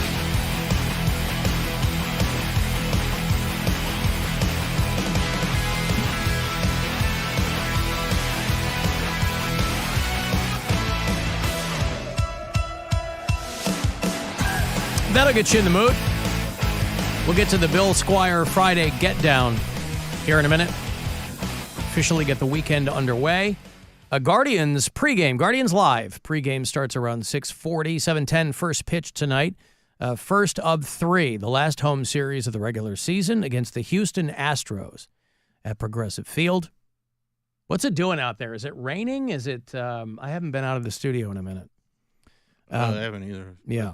But it's just kind of cloudy, but it looks like the rain's not coming till late tonight, so they should be fine. Windy. Well, okay. Kind of muggety. Muggety. Muggety. It's a little muggety out there. And then October the 5th. Mm-hmm. October the 5th. I plead the 5th. We'll start off the postseason there. That'll be a Monday night at Progressive Field. And then, I'm sorry? The 5th is Saturday? Saturday and Monday. Yeah. Okay. The 7th is the Monday. This is about that's all I got on me. You want me to start that weekend? Buddy? No, a few more minutes. Okay. A few more messages I got to play. Oh, by the way, I think speaking of people checking in on the iHeartRadio app, we used to have a bureau chief in Dan used to be in Pyeongtaek, South Korea. I don't know if he still is. I think occasionally he checks in, but he was doing like military contracting or something like that over there. And I was reading a story, that we laugh, but this is a big deal over there, where the South Korean government is going to have to compensate all of the dog meat farmers because they've set that ban. Mm-hmm.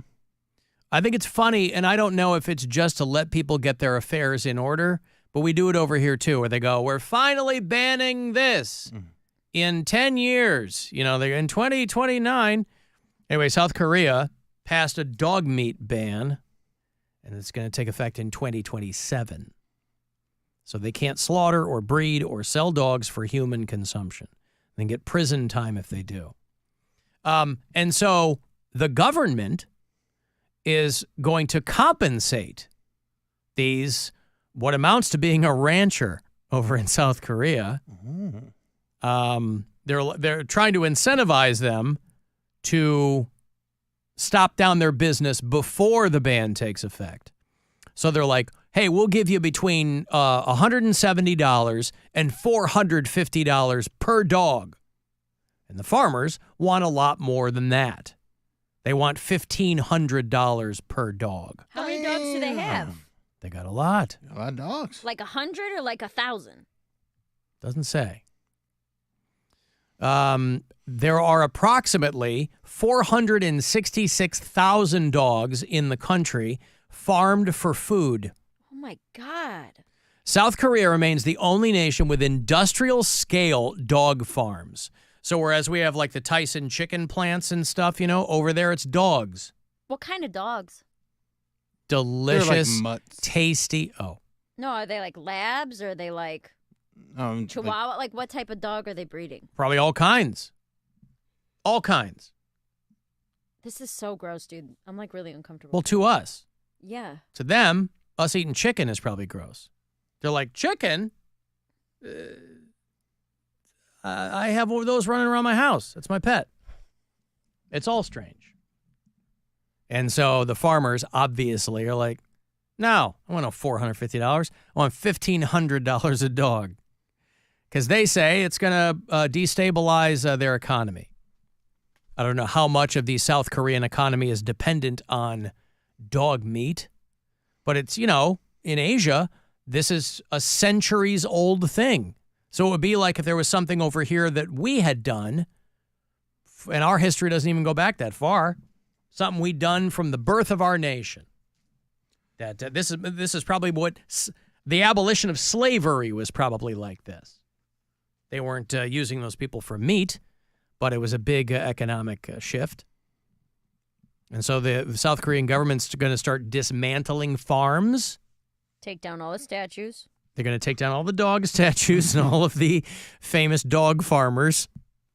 And they're going to try to transition them to other agricultural things. Hey, you got to pivot from dog. Yeah. There's going to be some rough times ahead. Rough times. BillSquire.com for tickets. Yeah. They do say that most South Koreans no longer consume dog. So it's very popular publicly, this ban. They're like, yeah, we're not out here eating dogs anymore, so... Well, they're breeding and farming them for someone. Yeah. So they're liars, or they don't know they're eating it. Maybe exotic meats over here. If somebody was like, man, this is really good, what did you make your chili with? And they said dog, you wouldn't eat it? No. Oh. I'd probably leave. You'd leave. Yeah. If I was at somebody's house and they told me that, I'd be like, all right, I got to go. What if you ate it and then you said, it's so good, what is this? And they said, it's golden retriever. It's black lab. Not shadow. Yummy. It's husky. You go, well, I would never have voluntarily consumed a dog, but now that I have, I can say that I've got some thoughts on it. I ate dog in the Philippines. Right, you did. Mm-hmm. And is it, everybody goes, oh, it's kind of gamey. It's kind of... Yeah, it's beef-like. It's beef-like. Mm-hmm. Well, it is literally beef-like, but that's what the flavor is too? Yeah. What is the best cut of dog? I don't know. I only had like one piece. Oh, you did? Was it like on a stick? It was in like a, I don't know, like a wrap. sauce and stuff like like a broth? No, it was like a dog wrap. It was in a sauce, and it was over rice. Ooh. But I didn't eat like a whole meal. I just had, they're like, you won't eat this, you're American. And I was like, I'll eat it. And I ate it, and it was weird. Didn't eat it again. Mm-hmm. What would Whoopsie think if she knew that? She'd be like, give me some. I don't care. I'm a dog. Cannibal I eat meat. dog. Yeah. Nope. She'll never find out, Mary. If you keep your mouth shut. I'll tell her right now. I'll go home. I'll be like, I ate a dog, so you better stop humping me for dominance. You think humping's dominant? Try eating. I'm going to take a bite out of your ear. Mm-hmm. Yep. Alan, it sounds like the South Korean government is barking up the wrong tree. I get what you're doing out there. I get what you're doing. They are literally trying to stop fetch from happening. Ha! Fetch is never going to happen. Fetch is never going to happen. Hey, y'all, this is Joe. I just wanted to let you know I love the show. I'm a lonely guy, so I listen to the show every day while I work on my wood projects, and it just keeps me going throughout the week. And so I always look forward to Mondays coming because I know I can listen to the show again. And, oh, who am I kidding? You bunch of homosexuals! I like that people are doing bits now. Yeah, I love it. I love it. Mm-hmm. Who am I kidding?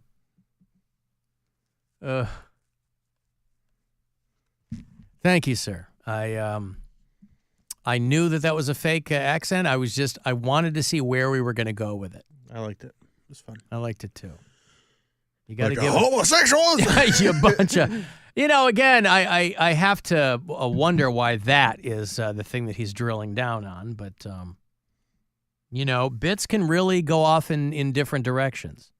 You never quite know.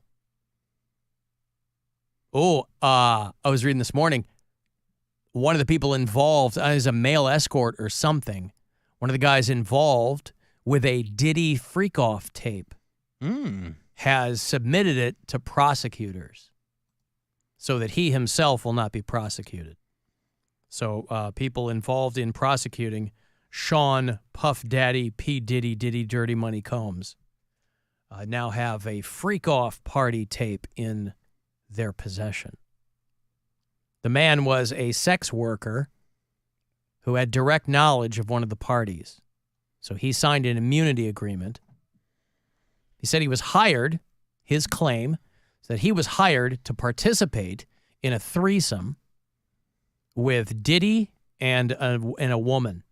That is pretty cool, though, to be a sex worker and have immunity. You don't have to wear condoms anymore or anything. No, that's not what that is. Oh, No, that's not what legal that immunity, means. Bill. No. Oh, okay. But who wants to be in an MMF threesome? I mean, seriously. Hey, if you're getting paid. But no, not the guy. He'll do whatever. But Puffy. That's what he seemed to be into. He likes dudes? He liked everything. Yeah, I like a lot of things too, but I want it to be two girls, not another guy and a girl. You're not bisexual. You're then. not Diddy. Well, it doesn't. I don't know that the guy said that Diddy was doing anything with him. But there's all sorts of stories about Diddy doing dudes. Oh, yeah. Yeah, Reginald Vell Johnson, Yeah. for one. Yeah. The man also dished on what type of drugs Diddy allegedly liked to use during the sex sessions, a.k.a. Probably poppers, as well as details about one specific encounter he claims was caught on tape. Okay, so that means gay stuff then. He claims he flew from Atlanta to Miami for the party, which he said occurred in May of 2023. He said Diddy filmed his participation and that he has a copy of it. That tape is the one he reportedly turned over to the federal authorities.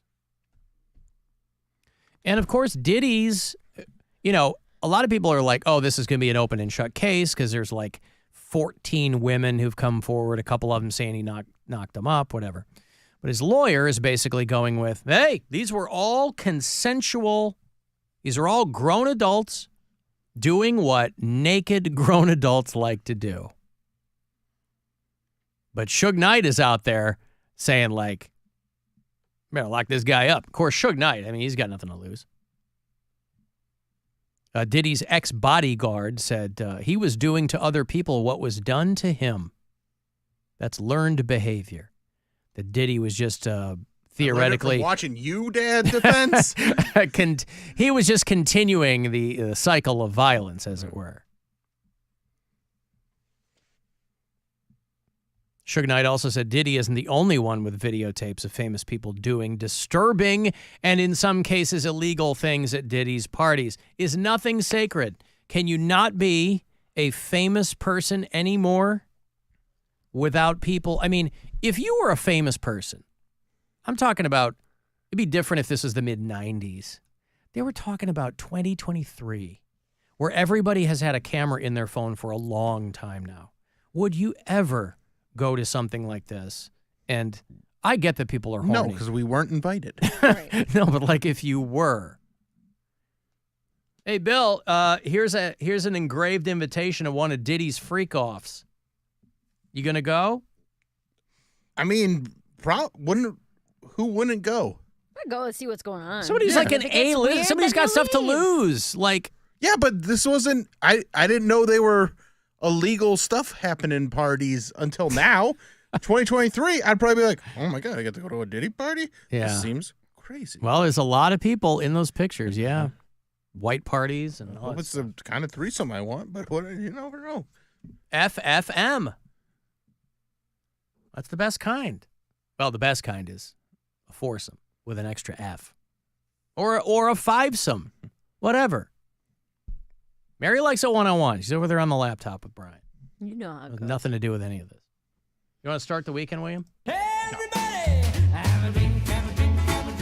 Should have asked Mary.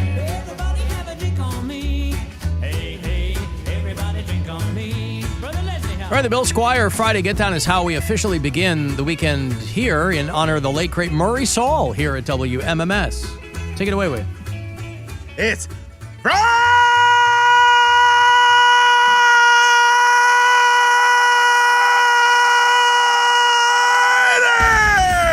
And you gotta get down on Friday! Get that MMF threesome going! Do them freakos, play some bingo, get some hobbies, eat some dogs, eat some babies, do it all! Freak offer, freak offer, freak offer! It's Friday!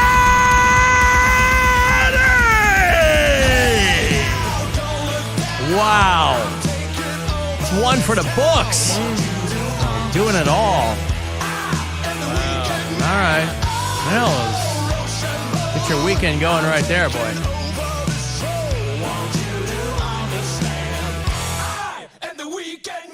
All right, well, we got to go. We got to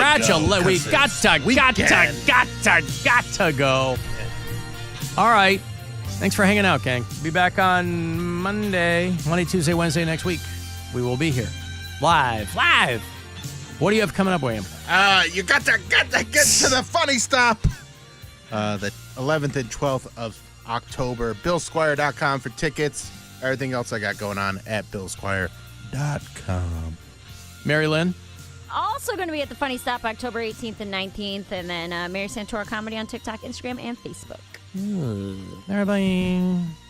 All right, guys. Thanks. The show available in its entirety very, very soon, in a matter of minutes, on the iHeartRadio app. You can leave us messages there if you like. Here's how the weekend is going to break out for you. Tomorrow night. MMS is doing an 80s weekend all weekend long. Tomorrow night, if you're a heavy metal fan, we do our metal show. Me and Corey Roddick and Pat Butler all put our heads together. It's called 2 Hours to Midnight. It's tomorrow night, 10 o'clock, 120 minutes of nothing but metal, requests and local stuff and brand new metal. It's awesome. And then Sunday morning, it's the Weekend Cox. If you're up early, 8 to 10 a.m. Sundays. It's 2 hours of the best stuff from the week here. And then Sunday afternoon, I will see you in Lakewood, the next Cox Out pregame. Browns are out of town, so we're going to post up at the Lakewood Truck Park. I'll be there from 3:30 to 5:30 with Bud Light, and your shot to get to Vegas. So we'll see you there. All the whole schedule on the Cox Out pregames this season at AlanCoxShow.com. And that is all. Talk to you guys on Monday. Guardians pregame at 6:40 next, and 7:10 first pitch around the corner here against the Astros. We'll see you in hell. And now I must leave you as the Brady Bunch is on, and I find 4 of those children incredibly arousing. Get out of here. Be careful of what you say. Be careful in every way. Be careful of what you do. Big Brother is watching you.